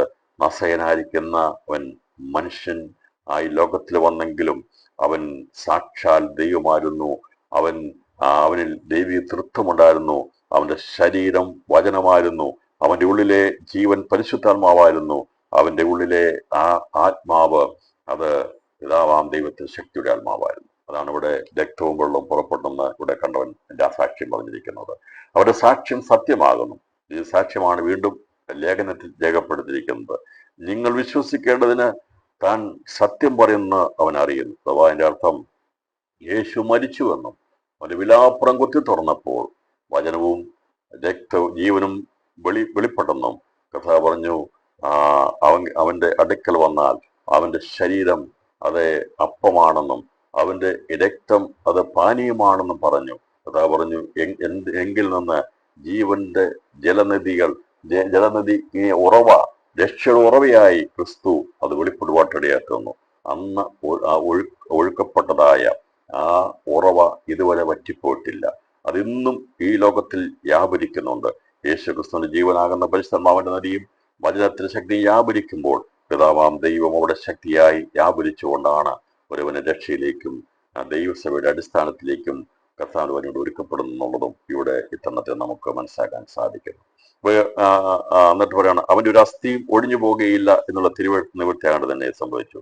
അവർ കുത്തിയവങ്കിലേക്ക് നോക്കും എന്ന മറ്റൊരു തിരുവെഴുത്തും പറയുന്നു. അപ്പോൾ തിരുവെഴുത്ത് കുത്തി തുളയ്ക്കപ്പെട്ടെങ്കിൽ മാത്രമേ ഈ ഒരു പ്രവചനം നിവൃത്തിയാവുള്ളൂ. സെഖര്യാവിന്റെ പ്രവചനത്തിലാണ് പറഞ്ഞിരിക്കുന്നത്. സെഖര്യാവിന്റെ പ്രവചനത്തിൽ 12-ാം അധ്യായം 10-ാം വാക്യത്തിലാണ് പറഞ്ഞിരിക്കുന്നത്, അന്ന് അവർ നോക്കിയില്ല, യേശുവിനെ അവർ തിരിഞ്ഞു നോക്കിയില്ല, ക്രൂശനായിരിക്കുന്ന യേശുവിനെ നിന്ദിച്ച് അവർ കടന്നുപോയി. എന്നാൽ അന്ന് കുത്തിത്തുളയ്ക്കപ്പെട്ടതിന് വേണ്ടി കാത്തിരിക്കും ഒരു ദിവസം വരാൻ പോകുക. അതെ, 12-ാം അധ്യായം 10-ാം വാക്യം, സെഖര്യാവിന്റെ പ്രവചനം 12-ാം അധ്യായം 10-ാം വാക്യം, ഞാൻ ദാവീദ് ഗൃഹത്തിന്മേലും യെരൂശലേം നിവാസികളുടെ മേലും കൃപയുടെയും യാചനയുടെയും ആത്മാവിനെ പകരും. തങ്ങൾ കുത്തിയിട്ടുള്ളവങ്കിലേക്ക് അവർ നോക്കും. ഏകജാതനെ കുറിച്ച് വിലപിക്കുന്നത് പോലെ അവർ അവനെക്കുറിച്ച് വിലപിക്കും. ആദിയാതിനെ കുറിച്ച് വ്യസനിക്കുന്ന പോലെ അവർ അവനെക്കുറിച്ച് വ്യസനിക്കും. പ്രവചനമാണ്. ഇതിനെക്കുറിച്ച് വളരെ സുദീർഘമായി ചിന്തിക്കേണ്ട വിഷയമാണ്. എന്നാൽ അതിന്റെ രക്തത്തിലേക്ക് ഞാൻ പറഞ്ഞുതരാം. ഇവിടെ യേശുക്രിസ്തുവിനെ അവർ തൂക്കി, അവര് കുത്തിത്തുളച്ചില്ല. എന്നാൽ ഈ കുത്തിത്തുളയ്ക്കപ്പെടുവാൻ ഇടയാത്തിരുന്ന ക്രിസ്തുവിലേക്ക് യഹൂദൻ നോക്കണം. എന്താണ് നോക്കുന്നറിയാമോ? ഇന്നുവരെയും യേശുവിനെ അവർ അംഗീകരിച്ചിട്ടില്ല. അവനെ ഏകജാതനായിട്ട് അംഗീകരിച്ചിട്ടില്ല. മരിച്ചടക്കപ്പെട്ട് ഉയർത്തെഴുന്നേറ്റെന്നുള്ള യേശുവിന്റെ പുനരുത്ഥാനത്തെ അവർ അംഗീകരിച്ചിട്ടില്ല. അപ്പോൾ ഇവിടെ രണ്ട് കാര്യങ്ങൾ അവർ ഒരുമിച്ച് അംഗീകരിക്കാൻ പോകുക. ഒന്ന്, യേശുക്രിസ്തു ലോകത്തിൽ വന്ന ഏകജാതനായിട്ട് വന്ന മനുഷ്യപാപത്തിന് മരിച്ചവൻ ഏകജാതനായിട്ട് ലോകത്തിൽ വന്നു എന്നുള്ളതാണ് ഇവിടെ ഏകജാതനെ കുറിച്ച് പറഞ്ഞത്. അവർ ഏകജാതനെ കുറിച്ച് വിലപിക്കുന്ന പോലെ അവർ അവനെക്കുറിച്ച് വിലപിക്കും. ആദിയാതനെ കുറിച്ച് വ്യസനിക്കുന്ന പോലെ അവർ അവനെക്കുറിച്ച് വ്യസനിക്കും. അന്നവർക്ക് വിശ്രമമൊന്നും ഉണ്ടായിരുന്നില്ല. യേശു മരിച്ചതിനെ കുറിച്ചോ അവർക്ക് എപ്പോഴും വ്യസനമില്ല. അവരിപ്പം യേശുവിൻ ദേവാലയവും മറ്റുള്ള അലുപടിയുള്ള ക്രിസ്തുവിന്റെ സ്ഥലങ്ങൾ കാണിച്ചു കൊടുത്തത് അവർക്ക് ടൂറിസത്തിന് വേണ്ടിയാ, സാമ്പത്തികം ഉണ്ടാക്കാൻ വേണ്ടിയാ. അല്ലാതെ അവര് യേശു മരിച്ചെന്ന വേദന കൊണ്ടോ ഒന്നുമല്ല അവർ ഇസ്രായേൽ അവിടെ തുറന്നു കൊടുത്തിരിക്കുന്നത്. അവിടെ അവർക്ക് വിലാപ മതിലിൽ പിടിച്ച് അവർ കരയുന്നത്. അവർ പണ്ടുണ്ടായിരുന്ന മതില് അത് നഷ്ടപ്പെട്ടു പോയി. ആ മതിലെ ഒരു ഭാഗം മാത്രമേ ഉള്ളൂ. അതിലാണ് ഇസ്രായേൽ തലയടിച്ച് കരഞ്ഞുകൊണ്ടിരിക്കുന്നത്.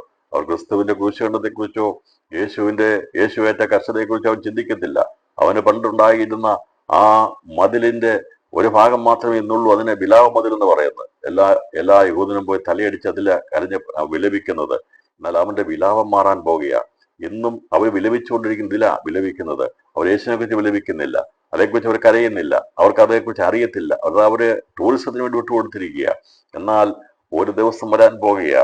കർത്താവ് രണ്ടാമത്തെ വരവിന് മുമ്പായി യേശുവിനെ വേണ്ടി അവർ കാത്തിരിക്കും. അവർക്ക് തെറ്റിപ്പോയെന്നവർക്ക് മനസ്സിലാകും. അവരെ വഞ്ചിച്ച എതിർ ക്രിസ്തുവിൽ നിന്ന് രക്ഷ നേടുവാൻ എല്ലാ രാജ്യങ്ങളും അവരെ വെറുത്തു കഴിയുമ്പോൾ, അവരെ പ്രതികാരത്തിൽ അവരെ ഒറ്റപ്പെടുത്തി കഴിയുമ്പോൾ, അവർ നേരെ പ്രതിരോധ ശക്തിപ്പെട്ട് കഴിയുമ്പോൾ, മറ്റൊരു യാതൊരു മാർക്കുമില്ലാതെ വരുമ്പോൾ അവർ ഉയരത്തിലേക്ക് നോക്കുമ്പോഴാണ് അവരെ രക്ഷിപ്പാനായി രക്ഷകനായിരിക്കുന്ന ക്രിസ്തു ആകാശ മേഘങ്ങളിൽ മേഘാരൂഢനായി വരുന്നത്. അതേക്കുറിച്ച് വെളിപ്പാടത്തില് 1-ാം അധ്യായം അതിന്റെ 7-ാം വാക്യത്തിൽ രേഖപ്പെടുത്തിയിരിക്കുന്നത് ഇപ്രകാരമാണ്: അവൻ മേഘാരൂഢനായി വരുന്നു, ഏത് കണ്ണും അവനെ കുത്തിത്തുളച്ചേരും അവനെ കാണും, ഭൂമിയിലെ ഗോത്രങ്ങളൊക്കെയും അവനെ ചൊല്ലി വിലപിക്കും.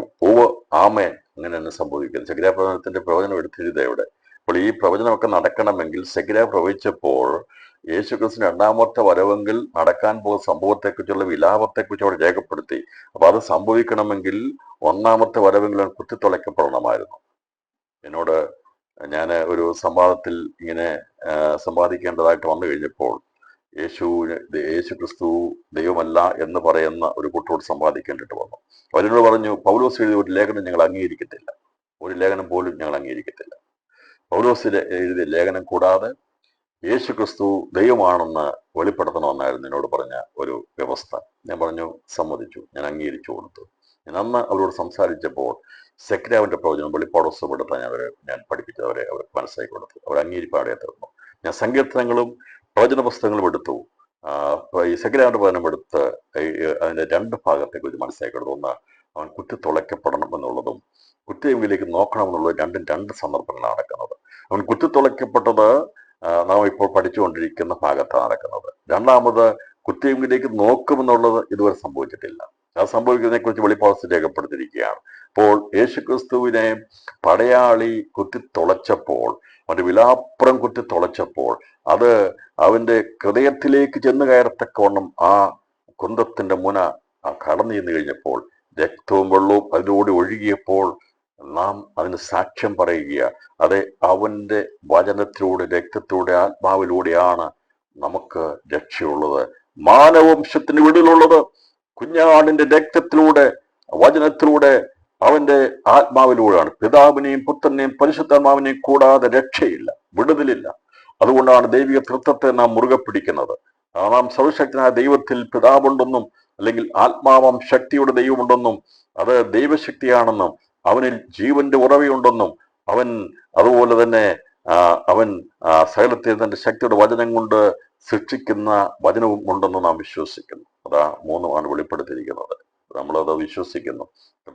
പിതാവാൻ ദൈവമേ, നിന്റെ ശക്തി കൊണ്ടാണ് ഞങ്ങൾ രക്ഷിക്കപ്പെട്ടിരിക്കുന്നത്. ആ ശക്തി വെളിപ്പെട്ടിരിക്കുന്നത് നിന്റെ പുത്രന്റെ വചനത്തിലൂടെയും ആത്മാവാകുന്ന പരിശുദ്ധാത്മാവിലൂടെയാണെന്നുള്ള തിരിച്ചറിവിലൂടെ നാം ദിവസം രക്ഷിക്കപ്പെട്ടപ്പോൾ നാം ക്രൂശിലേക്ക്, അവങ്കിലേക്ക് നോക്കിയവരുടെ മുഖം പ്രകാശിതമായി, അവരുടെ മുഖമോ ലജ്ജിച്ചു പോയതില്ല. നമ്മൾ ക്രൂശിനെ നോക്കി, യാഗമായി തീർന്ന ക്രിസ്തുവിനെ നോക്കി അവന്റെ മരണത്തെ പ്രസ്താവിച്ചുകൊണ്ട്, നീ ഞങ്ങൾക്ക് വേണ്ടി കുത്തിത്തുളയ്ക്കപ്പെട്ടു, നീ 3 ആണികളിൽ നീ തൂക്കപ്പെട്ടു, നിന്റെ മുറിവിലൂടെ ഒഴുകിയ രക്തം എന്റെ പാപത്തിന്റെ പരിഹാരമാണ്, അതിലൂടെയാണ് വിടുതൽ എന്നുള്ളത് നാം അംഗീകരിക്കുമ്പോൾ, ഇന്നുവരെയും യഹൂദനത് അംഗീകരിച്ചിട്ടില്ല, ജാതികൾക്കത് മനസ്സിലായിട്ടില്ല. അവർക്കൊക്കെ ഇത് ബോഷത്വമായിട്ട് തോന്നുമ്പോൾ, നമുക്കത് ദൈവശക്തിയായി വ്യാപരിച്ചുകൊണ്ടിരിക്കുമ്പോൾ, ഈ അവനെ അന്ന് പടയാളിയായൊരു കുത്തിത്തുളച്ചെങ്കിൽ അതിന്റെ 1-ാം ഭാഗം നമുക്ക് മനസ്സിലാക്കാൻ സാധിച്ചത്, അന്ന് അവൻ കുത്തിത്തുളയ്ക്കപ്പെട്ടത് കണ്ടാൻ 1-ാം വരവെങ്കിലും അവന്റെ മണ്ഡലത്തിലാണ്. അതേക്കുറിച്ച് രേഖപ്പെടുത്തിയിരിക്കുന്ന ഭാഗം സെഖര്യാവിന്റെ 12-ാം അധ്യായം 10-ാം വാക്യം, അത് പൂർണ്ണമായിട്ടും വ്യക്തമായി 1-ാം ഭാഗം പൂർത്തീകരിക്കപ്പെട്ടു. ഈ 2-ാമത് ഭാഗം അവർ കുത്തിയെങ്കിലേക്ക് നോക്കും എന്ന് മറ്റൊരു തിരുവെഴുത്തും. കുത്തിയെങ്കിലേക്ക് നോക്കണമെങ്കിൽ, അപ്പോൾ അവൻ കുത്തിത്തുളയ്ക്കപ്പെട്ടെങ്കിലേ കുത്തിയെങ്കിലേക്ക് നോക്കത്തുള്ളൂ. അപ്പോൾ കുത്തിത്തുളയ്ക്കപ്പെട്ടത് ആരാണ്? കുത്തിത്തുളയ്ക്കപ്പെട്ട ക്രിസ്തുവാണ്.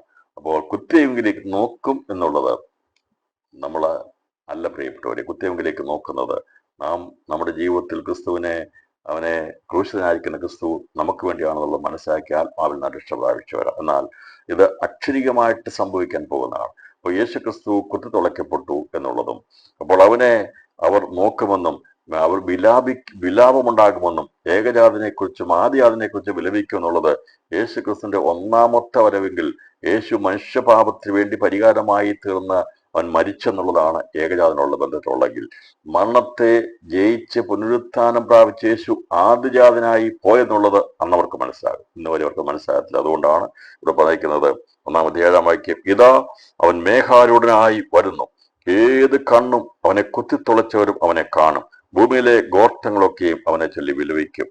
ആമേൻ. അപ്പൊ അങ്ങനെ തന്നെ സംഭവിക്കും. കർത്താവിന്റെ രണ്ടാം വരവ. വാസ്തവത്തില് ഈ മഹത്വ പ്രതിഷ്ഠയെ കുറിച്ച് മേഘാരൂഢനായി വരുന്ന പാട്ട് പാടുന്നുണ്ട്. അത് ഒക്കെ തുല്യമാണ്. പക്ഷേ യേശുവിന്റെ ദൈവത്തെ പോലെ ഒരുത്തനുമില്ല. അവൻ നിന്റെ രക്ഷയ്ക്കായി മേഘാരൂഢനായി വരുന്നത് ആവർത്തന പുസ്തകത്തിൽ മോശ പ്രസ്താവിച്ച പാട്ട്, അത് പാടിക്കൊടുത്ത് പറഞ്ഞത്, അത് ഇസ്രായേലിനെ സംബന്ധിച്ചാണ് പറഞ്ഞിരിക്കുന്നത്. അവൻ മേഘാരൂഢനായി വരുന്നത് ഇസ്രായേലിന്റെ രക്ഷയ്ക്ക് വേണ്ടിയാണ് വരുന്നത് എന്നാണെന്നുള്ളത് നമുക്കറിയാം. അത് ക്രിസ്തുവിന്റെ വർണ്ണത്തിന്റെ അവസാനം കഴിഞ്ഞ് മഹാകഷ്ടതയുടെ ദിവസങ്ങൾ കടന്നു പോകുമ്പോൾ അവരെ രക്ഷിപ്പാൻ വേണ്ടി യേശു കർത്താവ് മേഘത്തിൽ പ്രത്യക്ഷനാകുമ്പോൾ അവനോടുകൂടെ നാമും തേജസ്സിൽ വെളിപ്പെടുവാനുള്ളതായിട്ടുള്ള വിശുദ്ധന്മാരാണെന്നുള്ള ഭാഗ്യകരമായ പ്രത്യാശയ്ക്കായി രാത്രി നമുക്ക് സ്തോത്രം ചെയ്യാം. അപ്പോൾ ഈ പറയുന്ന പ്രവചനങ്ങൾ നിവർത്തിക്കപ്പെടണം. രാത്രി എത്ര പേര് വിശ്വസിക്കുന്നു? അതേ പ്രവചനങ്ങളെ വിശ്വസിക്കുന്നുവോ? ഇതെല്ലാം സംഭവിച്ചെങ്കിൽ രാത്രിയിൽ വിശ്വസിക്കാം, പൂർണ്ണമായിട്ട് വിശ്വസിക്കാം. സെഖര്യാവ് പറഞ്ഞ പ്രവചന പ്രകാരം യേശു കുത്തിത്തിളയ്ക്കപ്പെട്ടെങ്കിൽ അന്ന് ആ പടയാളി കുന്തം കൊണ്ട് അവര് വിലാപ്പുറം കുത്തിത്തുളച്ചപ്പോൾ അത് പ്രവചനത്തിൽ രേഖപ്പെടുത്തിയിരുന്ന സെഖര്യാവിന്റെ പ്രവചനം 12-ാം അധ്യായത്തിന്റെ വാക്യമാണെന്നും അതിൽ കുത്തിയെങ്കിലേക്ക് നോക്കും എന്നുള്ള പ്രവചനം നിവൃത്തീകരിക്കപ്പെടാനുള്ളതെന്നുള്ളതും, അത് 1-ാം ഭാഗം പൂർത്തീകരിക്കപ്പെട്ടെങ്കിൽ അത് വിശ്വസനീയമാണെങ്കിൽ 2-ാം ഭാഗവും വിശ്വസനീയമാണ്. അതുകൊണ്ടാണ് ദൈവ തിരുവെഴുത്തുകളെല്ലാം വിശ്വാസയോഗ്യമാണ്. അതിലൊന്നിനും ഒരു ഏറ്റക്കുറവില്ല. ഇത്രമാത്രം ഒന്നിനോടൊന്ന് ബന്ധപ്പെട്ട് കിടക്കുന്നതും യാതൊരുവിധമായ വൈരുദ്ധ്യങ്ങളില്ലാത്തതും, എന്നാൽ അത് വേണ്ടതുപോലെ വ്യാഖ്യാനിച്ചെടുത്താൽ അതിന്റെ ആധികാരികതയും ഭംഗിയും അതിന്റെ വിശ്വാസ്യതയും മനസ്സിലാക്കാൻ സാധിക്കും. പക്ഷേ ദൈവവചനം അത് പെട്ടെന്ന് എല്ലാവർക്കും മനസ്സിലാക്കിയെടുക്കാൻ സാധിക്കത്തില്ല. എന്നാൽ ദൈവത്തിന്റെ പരിശുദ്ധാത്മാവ് വ്യാപരിച്ചു കഴിയുമ്പോൾ അതിൻ്റെ അകത്ത് രേഖപ്പെടുത്തിയിരിക്കുന്ന എല്ലാം സത്യമാണെന്നും അത് വ്യക്തമാണെന്നും പരിശുദ്ധാത്മാവ് വെളിപ്പെടുത്തി തരുമ്പോൾ നമുക്കത് മനസ്സിലാക്കിയെടുക്കാൻ സാധിക്കും. അതല്ലാതെ ഒരു പുസ്തകം വായിച്ചു കഴിഞ്ഞാൽ ഒന്നും ആർക്കും മനസ്സിലാകത്തില്ല, എന്താണെന്ന് പോലും മനസ്സിലാക്കാൻ സാധിക്കത്തില്ല. എന്നാൽ പ്രവചനങ്ങളോട് ബന്ധത്തിൽ രേഖപ്പെടുത്തിയിരിക്കുന്ന കാര്യങ്ങളെ അതിന്റെ പ്രവചനാത്മാ രീതിയിൽ സംഭവിക്കുന്നതിനുള്ള ബന്ധത്തിൽ വെളിപ്പെടുത്തി പഠിക്കുമ്പോഴാണ് ക്രിസ്തുവിൽ മറിഞ്ഞിരിക്കുന്ന ആത്മീയ മർമ്മങ്ങളുടെ കലവറ നമുക്ക് തുറന്നു കിട്ടുന്നത്. അതുകൊണ്ട് ഈ ദിവസങ്ങളിൽ എല്ലാ പുസ്തകങ്ങളും പഠിക്കണം. ഒരു പുസ്തകം മാത്രമല്ല, വെളിപ്പാട് പുസ്തകം നന്നായി വായിക്കണം, പഠിക്കണം പ്രിയപ്പെട്ടവരെ. അത് മനസ്സിലാക്കണം. ഇതിനകത്ത് രേഖപ്പെടുത്തിയിരിക്കുന്ന എല്ലാം പഴയ ഉൽപ്പത്തി പുസ്തകമുള്ള എല്ലാ കാര്യങ്ങളെയും അത് ബന്ധപ്പെടുത്തിയാണ് ഇവിടെ രേഖപ്പെടുത്തിയിരിക്കുന്നത്. അപ്പൊ ഈ വചനത്തിന്റെ സത്യം ഇന്ന് രാത്രി മനസ്സിലാക്കിയെങ്കിൽ സെഖര്യാവ് പ്രവചിച്ച പ്രവചനം അത് പൂർത്തീകരിക്കപ്പെടാൻ വേണ്ടി അതിന്റെ 1-ാം ഭാഗം നിവൃത്തിയിരിക്കപ്പെട്ടത് 2000 വർഷം മുമ്പ് കാൽവരിയിലാണെങ്കിൽ 2-ാം ഭാഗമായിരിക്കുന്ന കുത്തിയെങ്കിലേക്ക് നോക്കുമെന്നുള്ളത് ദൈവസഭ എടുക്കപ്പെട്ട ശേഷമായി നമുക്ക് കാണാൻ സാധിക്കുന്നത് സാത്താനികമാകോത്രവും ക്രിസ്തുവിന്റെ ഭരണവും കഴിഞ്ഞ് മേഘാരൂഢനായി കർത്താവ് വരുന്ന സമയത്ത് 2-ാമത്തെ വരവിലാണ്. അന്ന് അവൻ വരുമ്പോൾ അവനോടുകൂടെ വരുവാനുള്ള ഭാഗ്യവത ലഭിച്ച ദൈവമക്കളാണ് ഈ സന്ദേശം കേൾക്കുന്നത്. ഇതുവരെ അതിന്റെ ഉറപ്പൊക്കെ ലഭിച്ചിട്ടില്ലെങ്കിൽ ഇന്ന് രാത്രി പറയണ കർത്താവ് വല്ലവിധേനെ എന്നെ കൂടി നീ ഓർക്കണമേ. അങ്ങ് കർത്താവെ മധ്യാകാശത്തും തന്റെ സഭയെ ചേർക്കുമ്പോൾ എന്നെ കൂടി ഓർക്കണമേ, എൻ്റെ പ്രിയപ്പെട്ടവരെ ഓർക്കണമേ എന്ന് നാം ഓർപ്പിച്ചുണർത്തണം. നിശ്ചയമായിട്ടും ഈ ദിവസം നമ്മുടെ പ്രാർത്ഥന ദൈവം കേൾക്കും. നല്ല ദാനങ്ങളെ ആഗ്രഹിക്കുന്നെങ്കിൽ പിതാവ് എത്ര ഇത് നൽകുമെന്ന് നാം യാചിച്ചാൽ നിശ്ചയമായിട്ട് ലഭിക്കും. യാചിച്ചാൽ നമുക്ക് ലഭിക്കും, യാചിച്ചാൽ ലഭിക്കും. 2025 ആത്മാവിൽ ദൂത് പറയുക, നമ്മൾ ഇതുവരെ ഒന്നും ചോദിച്ചിട്ടില്ല, നാം ഇതുവരെ യാചിച്ചിട്ടില്ല. നമ്മൾ ചോദിക്കുന്നതിന്റെ ഭൂരിഭാഗം 99%, 99% നമ്മുടെ ചോദ്യം മുഴുവനും ഭൗമികമാണ് പ്രിയപ്പെട്ടവരെ. ഞാൻ സമ്മതിക്കുന്നു, എൻ്റെ ചോദ്യം മുഴുവനും ഭൗമികമാണ്. നിങ്ങൾ ഒരുപക്ഷെ ആത്മീയത്തൊക്കെ ഉള്ളവരായിരിക്കാം. എന്നാൽ ഇത് രാത്രി ദൈവാത്മ നമുക്ക് ബുദ്ധി പറഞ്ഞു തരിക, അത് മാറിയിട്ട് ദിവസങ്ങൾ പറയണം, കർത്താവ് എല്ലാറ്റേക്കാളും എൻ്റെ കാര്യങ്ങൾ ഒന്നും നടന്നില്ലെങ്കിലും, എൻ്റെ ജീവിതത്തിന്റെ ഏത് വിഷയത്തിന് പ്രതിസന്ധാലും പ്രാർത്ഥന മറുപടി കിട്ടിയില്ലെങ്കിലും സാരമില്ല, പക്ഷേ അങ്ങ് വരികുമ്പോൾ, അങ്ങ് മധ്യാകാശത്തിന്റെ സഭയെടുക്കാൻ വരുമ്പോൾ എന്നെ മറന്നു കളയരുത്. താവി ആ നന്മയിൽ എന്നെ എടുക്കണം, എന്നെ ചേർക്കണം. എനിക്കതിന് യാതൊരു യോഗ്യതയുമില്ലെന്ന് ദിവസങ്ങളിൽ കരഞ്ഞ് കേണപേക്ഷിക്കണം, പ്രാർത്ഥിക്കണം, തലമുറകൾക്ക് വേണ്ടി പ്രാർത്ഥിക്കണം. അതെ, അതിനേക്കാൾ മറ്റൊരു സമ്പാദ്യമില്ല. നമ്മളിവിടെ കുഞ്ഞുങ്ങൾക്ക് വേണ്ടി എന്തെല്ലാം ഡിഗ്രി എടുത്തു കൊടുത്താലും, എന്തെല്ലാം കെട്ടിടങ്ങൾ പണിത് കൊടുത്താലും, എത്ര നല്ല പുതിയ വാഹനം എടുത്തു കൊടുത്താലും, എത്ര നല്ല വിവാഹം നടത്തി കൊടുത്താലും അതെല്ലാം ഇവിടം കൊണ്ട് തീർന്നു പോകും. എന്നാൽ ദിവസങ്ങളിൽ നാം വളരെയധികം പ്രാർത്ഥിക്കണം. നമ്മുടെ മാതാപിതാക്കൾക്ക് വേണ്ടി, നമ്മുടെ പ്രിയപ്പെട്ടവർക്ക് വേണ്ടി നാം ആഗ്രഹത്തോടെ പ്രാർത്ഥിക്കും. കർത്താവേ, എന്നെ ഓർക്കണമേ, എൻ്റെ പ്രിയപ്പെട്ടവരെ ഓർക്കണമേ, ഞങ്ങളെ നീ കൈവിടരുതേ, ഞങ്ങളോട് കരുണ തോന്നണമേ. കർത്താവേ, ഞങ്ങളുടെ വരമെങ്കിൽ എടുക്കപ്പെടുവാൻ ഞങ്ങൾക്ക് കൃപ നൽകണമേ, ആ വലിയ നന്മയ്ക്ക് ഞങ്ങളെ അവകാശികളാക്കണമേ എന്നുള്ള പ്രാർത്ഥന ഈ ദിവസങ്ങളിൽ പ്രാർത്ഥിക്കണമെന്ന് ദൈവത്തിന്റെ പരിശുദ്ധാത്മാവ് നമ്മെ ബുദ്ധി ഉപദേശിക്കുകയാണ്. രാത്രി എത്രവർക്ക് തിരുവചനം ഏറ്റെടുക്കുവാൻ കഴിയും? നാം വചനം പഠിച്ച് തീർത്തു പോകുന്നവരായിട്ടല്ല, താഴുവാൻ വേണ്ടി, വിനയപ്പെടുവാൻ വേണ്ടി, ഒന്നുമായിട്ടില്ല എന്ന് മനസ്സിലാകാൻ വേണ്ടി, നാം ആകേണ്ടതുപോലെ ഒന്നുമായിട്ടില്ല, കൃപയാൽ ദൈവമേ എന്നെ കൂടി ഓർക്കണമേ എന്ന് ആ വ്യക്തി ക്രൂശിന്മേൽ കടന്ന് യേശുവോട് യാചിച്ചപ്പോൾ, നീ രാജ്യത്വം പ്രാപിച്ചു വരുമ്പോൾ, അവൻ അറിയാമായിരുന്നു യേശു രാജ്യത്വം പ്രാപിച്ച സായലിന് രാജാവായിട്ട് വരുന്ന സമയത്ത് മേഘാരൂഢനായി വരും എന്നുള്ള കാഴ്ചപ്പാട് അവന് അന്നേരം കൂടുതലായിട്ട് അറിയത്തില്ലെങ്കിലും അവൻ അറിയാമായിരുന്നു യേശു രാജാവാണെന്ന്. അവൻ വരുമെന്ന് അറിയാമായിരുന്നു. അവൻ പറഞ്ഞത്, നീ രാജ്യത്വം പ്രാപിച്ചു വരുമ്പോൾ എന്നെ ഓർക്കണമെന്ന്. നമ്മൾ രാജ്യത്വം വരുമ്പോൾ ഓർക്കേണ്ടവരല്ല, രാജ്യത്വം പ്രാപിച്ചു വരുമ്പോൾ ഓർക്കണമെന്നല്ല നമ്മൾ പ്രാർത്ഥിക്കേണ്ടത്. ചിലർ ഇപ്പോഴും പറയും, കള്ളനോടുകൂടെ ഞങ്ങൾ ചൊല്ലുന്നു. ചൊല്ലുന്നത് എന്താ? നീ രാജ്യത്വം പ്രാപിച്ചു വരുമ്പോൾ ഞങ്ങളെ കൂടി ഓർക്കണമേ എന്ന് കള്ളനോടുകൂടെ ഞങ്ങൾ ചൊല്ലുന്ന പറയുന്നത്. കള്ളനോടുകൂടി ചൊല്ലുന്നവരല്ല നമ്മള്. അവൻ കള്ളനുമല്ല, അവർക്ക് എപ്പോഴും കള്ളനാ. യേശുവിനോടുകൂടി അവൻ ക്രൂശിക്കപ്പെട്ടപ്പോൾ രണ്ടുപേരും ദുഷ്പ്രവർത്തിക്കാരായിരുന്നു. യേശുവിന് ഇരുഭാഗത്തുള്ള ദുഷ്പ്രവർത്തിക്കാരായിരുന്നു. എന്നാൽ മരിക്കുന്നതിന് മുമ്പ് ഒരുവൻ ജീവനും ഒരുവൻ മരണവുമായിട്ട് മാറി, നീതിരിക്കപ്പെട്ടു, അവൻ പരദേശിക്ക് യോഗ്യനായി തീർന്നു. അപ്പോൾ നമ്മൾ അങ്ങനെ ചൊല്ലുന്നവരല്ല, കള്ളനോടുകൂടെ നമ്മളും ചൊല്ലുകയല്ല. നമ്മൾ പ്രാർത്ഥിക്കുന്നത് ദൈവം തന്ന വിവരവും വിവേകവും പരിജ്ഞാനവും ജ്ഞാനവും അനുസരിച്ച് നമ്മൾ പ്രാർത്ഥിക്കുന്നത്, കർത്താവേ നീ രാജ്യത്വം പ്രാപിച്ചു വരുമ്പോൾ ഞങ്ങളെ ഓർക്കണം എന്നല്ല. നമ്മളെപ്പോഴാണ് ഓർക്കേണ്ടത്? കർത്താവേ, മണവാളനായി ദൈവമേ മണവാട്ടി ചേർക്കുവാൻ വേണ്ടി അങ്ങ് വരുമ്പോൾ കാത്തിരിക്കുന്ന, അതിനുവേണ്ടി ആകാംക്ഷയോടെ കാത്തിരിക്കുന്ന, അതേക്കുറിച്ച് അറിവ് ലഭിച്ചിരിക്കുന്ന എനിക്കും ആ പരമവിളിയുടെ ലാക്കിലേക്ക് ഓടിയെത്തുവാൻ ആഗ്രഹമുണ്ട്. കർത്താവെ, എന്നെ ഞങ്ങളുടെ മണവാട്ടിയാക്കി തീർക്കും. എനിക്ക് യാതൊരു യോഗ്യതയുമില്ല കർത്താവെ. ഞാൻ അങ്ങേക്ക് വേണ്ടി ഒന്നും ചെയ്തിട്ടില്ല. എൻ്റെ ജീവിതത്തിൽ കുറവുകളല്ലാതെ ഒന്നും പ്രശംസിക്കാനില്ല. എന്നാൽ നിന്റെ കൃപയാൽ എന്നെ കൂടി ഓർക്കണമേ, എൻ്റെ പ്രിയപ്പെട്ടവരെ ഓർക്കണമേ. നമ്മുടെ പേരുകൾ പറഞ്ഞ് നമുക്ക് ദിവസങ്ങൾ പ്രാർത്ഥിക്കാം. എൻ്റെ പ്രിയപ്പെട്ടവരെ നീ ഓർക്കണമേ എന്ന്. കർത്താവെ, നിന്റെ വരവെങ്കിൽ അവരെ, എൻ്റെ പ്രിയപ്പെട്ടവരെ, അത് നമ്മുടെ തലമുറകളെ നമുക്ക് ഓർത്ത് പ്രാർത്ഥിപ്പാൻ കർത്താവ് നമ്മെ സഹായിക്കട്ടെ എന്ന് ഈ രാത്രി ഞാൻ ഈ സന്ദേശം അവസാനിപ്പിക്കുന്നതിന് മുമ്പായി അതിൻ്റെ മറ്റൊരു ഭാഗം കൂടി വായിച്ച് ഞാൻ സന്ദേശം അവസാനിപ്പിക്കാം. കാരണം ഈ പഠനം വേഗത്തിൽ പൂർത്തീകരിക്കപ്പെടണമല്ലോ. അപ്പോൾ യേശു ക്രിസ്തു മരിച്ചത് വചനപ്രകാരമായിരുന്നു, അവൻ ജനിച്ചത് വചനപ്രകാരമായിരുന്നു, മരിച്ചത് വചനപ്രകാരമായിരുന്നെങ്കിൽ അവൻ അടക്കപ്പെട്ടതും വചനപ്രകാരമാണ്. അതേക്കുറിച്ച് തുടർന്നുള്ള ഭാഗം കഴിയും. അപ്പോൾ ജനിച്ചത് വചനപ്രകാരമാണ്, തിരുവചനപ്രകാരം ജനിച്ച്, തിരുവചനപ്രകാരം മരിച്ച്, തിരുവചനപ്രകാരം അടക്കപ്പെട്ട് ഉയർത്തെഴുന്നേറ്റ ക്രിസ്തു എന്നാണ് പറയുന്നത്. അപ്പോൾ യേശു ക്രിസ്തു മരിക്കുമെന്നും അവന്റെ ശരീരം കാൽവറിയിൽ അത് ആ ക്രൂശിൽ അനാഥമായി കിടക്കാൻ സമ്മതിക്കില്ലെന്നും അവന്റെ മരണത്തിന് ശേഷം അവന്റെ ശരീരത്തെ അടക്കം ചെയ്യാനുള്ള കാര്യങ്ങൾ കൂടി സ്വർഗം നേരത്തെ കരുതി വെച്ചിരുന്നു. അതേക്കുറിച്ചാണ് എൻ്റെ 19-ാം അധ്യായം 38 മുതലുള്ള വാക്യങ്ങൾ പറയുന്നത്. അനന്തരം യഹൂദന്മാരെ പേടിച്ചിട്ട് രഹസ്യത്തിൽ യേശുവിന്റെ ഒരു ശിഷ്യനായിരുന്ന അരിമത്യയിലെ യോസഫ് യേശുവിന്റെ ശരീരം എടുത്ത് കൊണ്ടുപോകുവാൻ പീലാത്തോസിന്റെ അനുവാദം ചോദിച്ചു.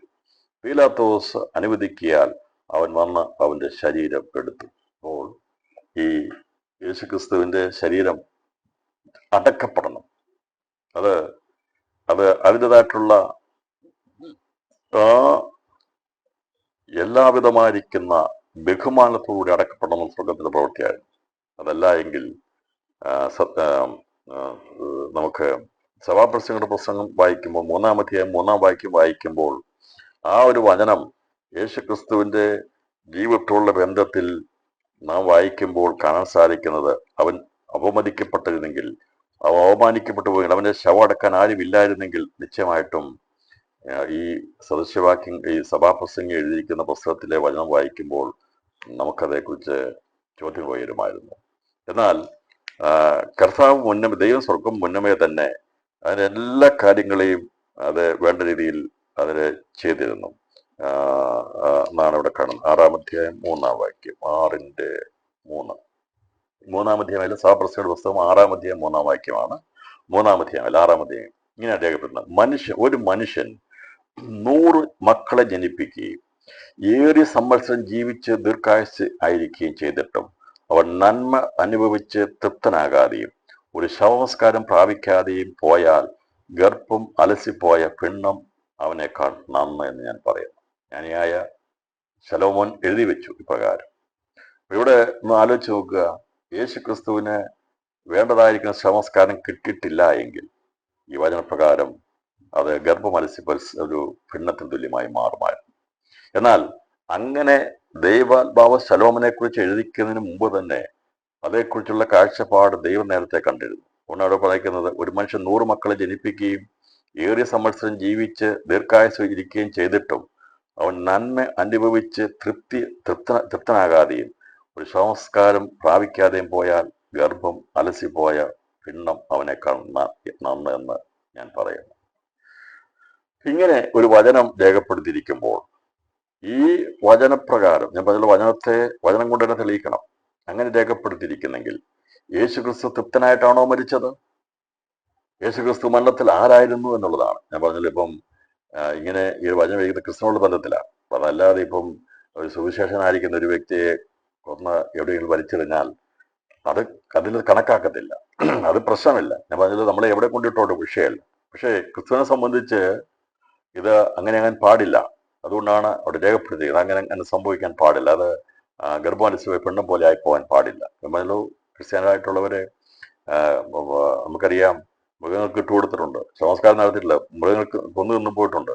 അത് ആ സാഹചര്യം. പക്ഷെ ഇവിടെ എന്ന് പറയുമ്പോൾ ഇത് യേശുക്രിസ്തുവിനെ അവൻ തിരുവഴുത്തൻപാരം ജനിച്ച് തിരുവഴുത്തുകാരൻ മരിച്ച് അവൻ തിരുവഴുത്തൻപാരം അടക്കപ്പെട്ട് ഉയർത്തെഴുന്നേൽക്കണം. അപ്പൊ ക്രിസ്തു യേശുവിന്റെ ഈ പുനരുത്ഥാനം എന്നുള്ളത് അത് വലിയൊരു മർമ്മമായതുകൊണ്ട് അതിന്റെ അടക്കത്തിന്റെ കാര്യത്തിലും അതിൻ്റെതായിട്ടുള്ള ഒരു പ്രത്യേകതയുണ്ട്. അതുകൊണ്ടാണ് ഇവിടെ പ്രത്യേകമായിരിക്കുന്ന രീതിയിലുള്ള കാര്യങ്ങൾ ക്രമീകരിക്കുന്നത്. അപ്പോൾ 53-ാം അധ്യായം വായിക്കുമ്പോൾ യേശു ക്രിസ്തുവിനെ കുറിച്ച് ഇങ്ങനെ പറയുന്ന ഒരു വചനം, അത് ക്രിസ്തുവിൽ നിന്ന് സംബന്ധിച്ച് വരുമ്പോൾ അവന്റെ ജീവിതത്തിൽ അവൻ പ്രയത്നം കണ്ട് സന്തോഷിച്ച് തൃപ്തനായിട്ടാണ് യേശു മരിച്ചെന്നുള്ളത് നമുക്ക് കാണാൻ സാധിക്കുന്നത്. അതുപോലെ തന്നെ അവന്റെ മരണത്തെങ്കിൽ അവൻ ദരിദ്രനായിട്ടാണ് ജനിച്ചെങ്കിലും മരിച്ചപ്പോൾ അവൻ സമ്പന്നനായിരുന്നു. യെശയ്യാവിന്റെ 53-ാം അധ്യായം അതിന്റെ 53-ാം അധ്യായം അതിന്റെ 9-ാം വാക്യം ഞാൻ വായിക്കുന്നു. അവൻ സാഹസമൊന്നും ചെയ്യാതെയും അവന്റെ വായിൽ വഞ്ചനയൊന്നും ഇല്ലാതെയും ഇരുന്നിട്ടും അവന് ദുഷ്ടന്മാരോട് കൂടെ ശവക്കുഴി കൊടുത്തു. അവന്റെ മരണത്തിൽ അവൻ സമ്പന്നന്മാരോട് കൂടെയായിരുന്നു.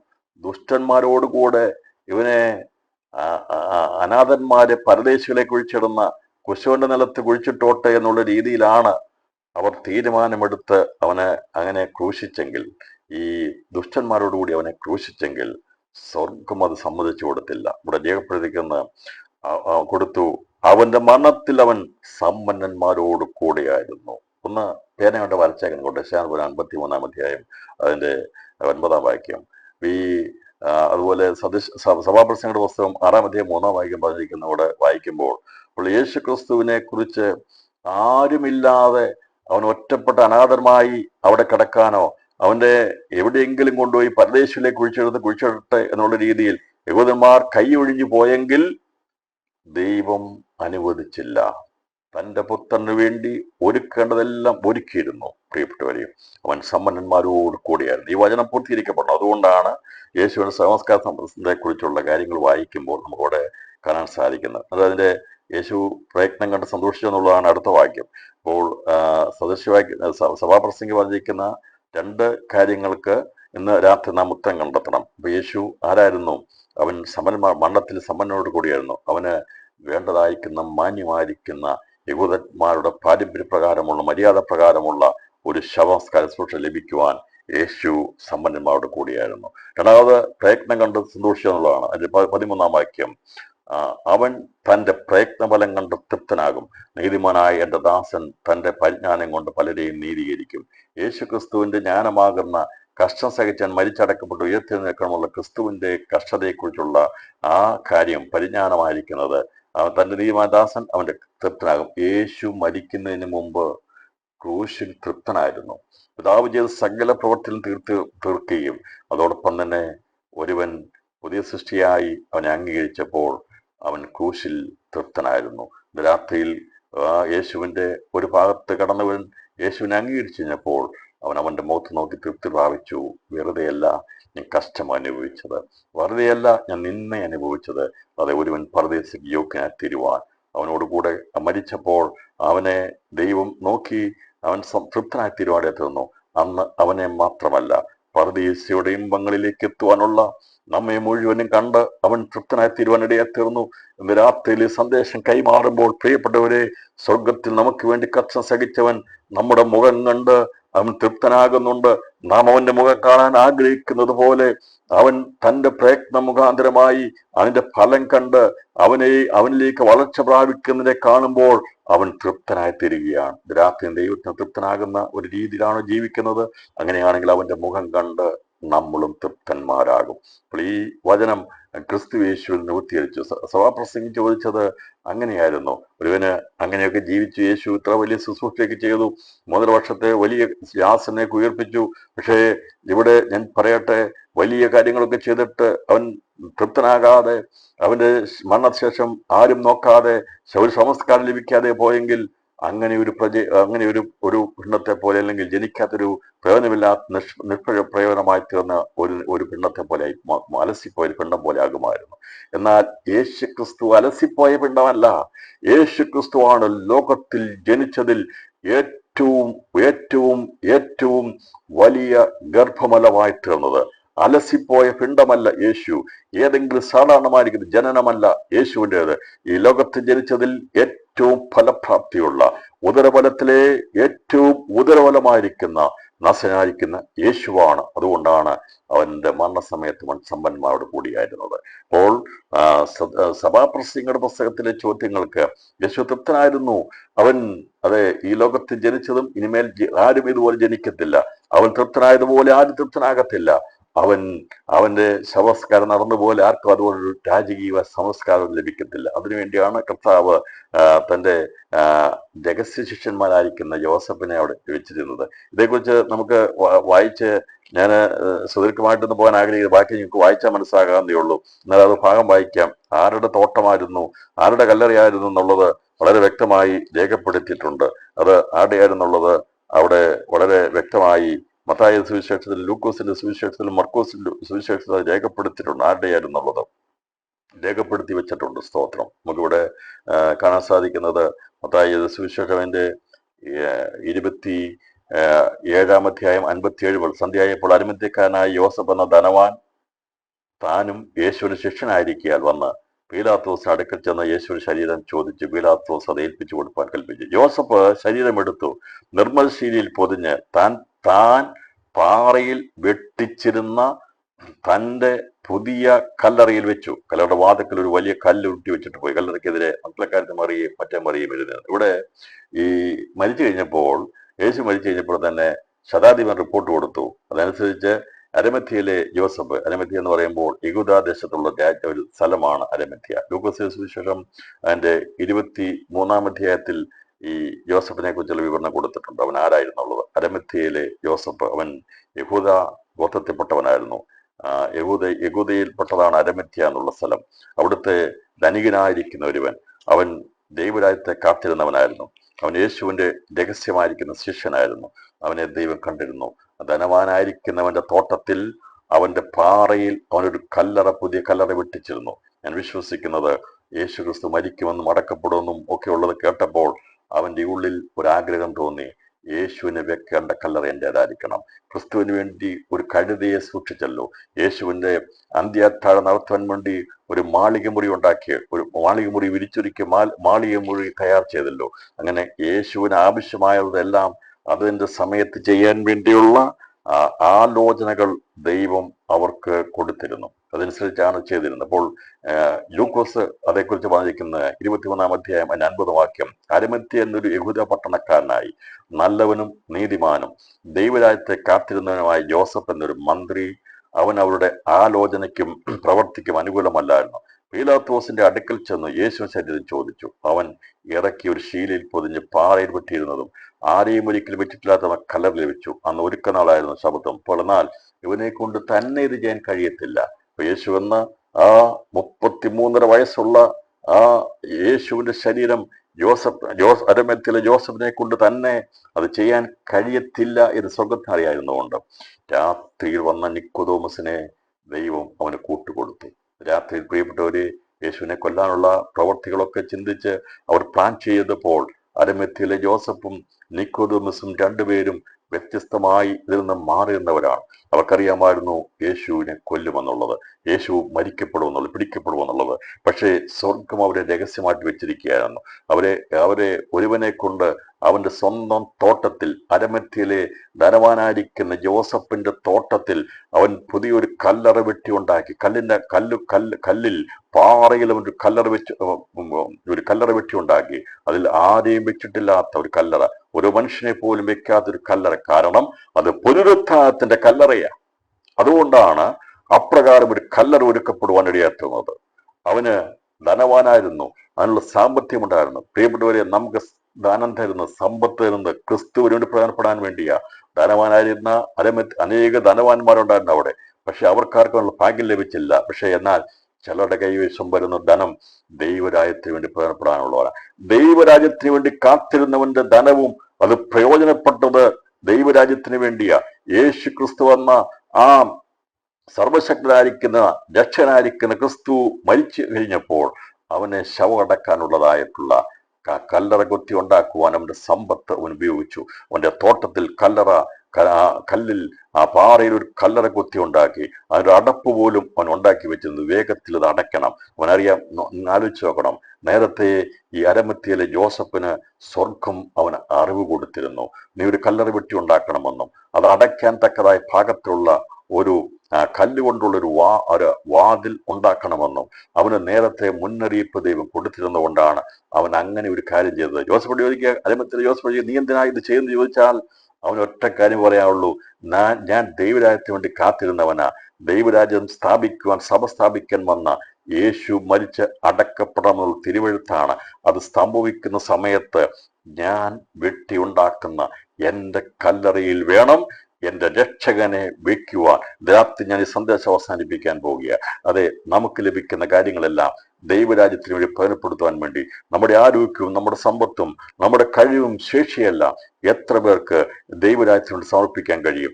യോസഫ്, അവന്റെ അരമത്തിയിലെ ജോസഫിന് ദൈവം ധനം കൊടുത്തത്, അവനെ മന്ത്രിയാക്കിയത്, അവന് സ്ഥാനം കൊടുത്തത്, യഹൂദന്മാരുടെ ഇടയിൽ അവനൊരു സ്ഥാനം, മഹിമ കൊടുത്തത് അതിനു വേണ്ടിയായിരുന്നു. അവനോട് കൂട്ടുനിൽക്കാൻ വേണ്ടി ദൈവമായ കർത്താവ് മറ്റൊരുവനെ കണ്ടിരുന്നു, നിക്കോദോമസ്. അവനെ കുറിച്ചാണ് പറഞ്ഞിരിക്കുന്നത് 39. ആദ്യം രാത്രിയിൽ അവന്റെ അടുക്കൽ വന്ന നിക്കോദോമസും ഏകദേശം 100 രാത്രി 100 അകലും കൊണ്ടുള്ളൊരു കൂട്ട് കൊണ്ടുവന്നു. ഒരുവൻ കല്ലറ ഉണ്ടാക്കി അതിനുവേണ്ടി അടപ്പും വെച്ച് അത് അടച്ചു വെക്കാൻ വേണ്ടി ഒരു കാര്യം റെഡിയാക്കിയപ്പോൾ നിക്കോദോമസ് എന്നവനെ നമുക്കറിയാം. രാത്രിയിൽ വന്നവനാ, യേശുവിന്റെ അടുക്കൽ വന്ന് ചോദിച്ചവനാ, ദൈവരാജ്യത്തെ കടക്കുന്നതിനെക്കുറിച്ച് ചോദിച്ചവനാ. അവന് മനസ്സിലായി, ഇവൻ നസയൻ ദൈവത്തിന്റെ അടുക്കൽ വന്നവനാ.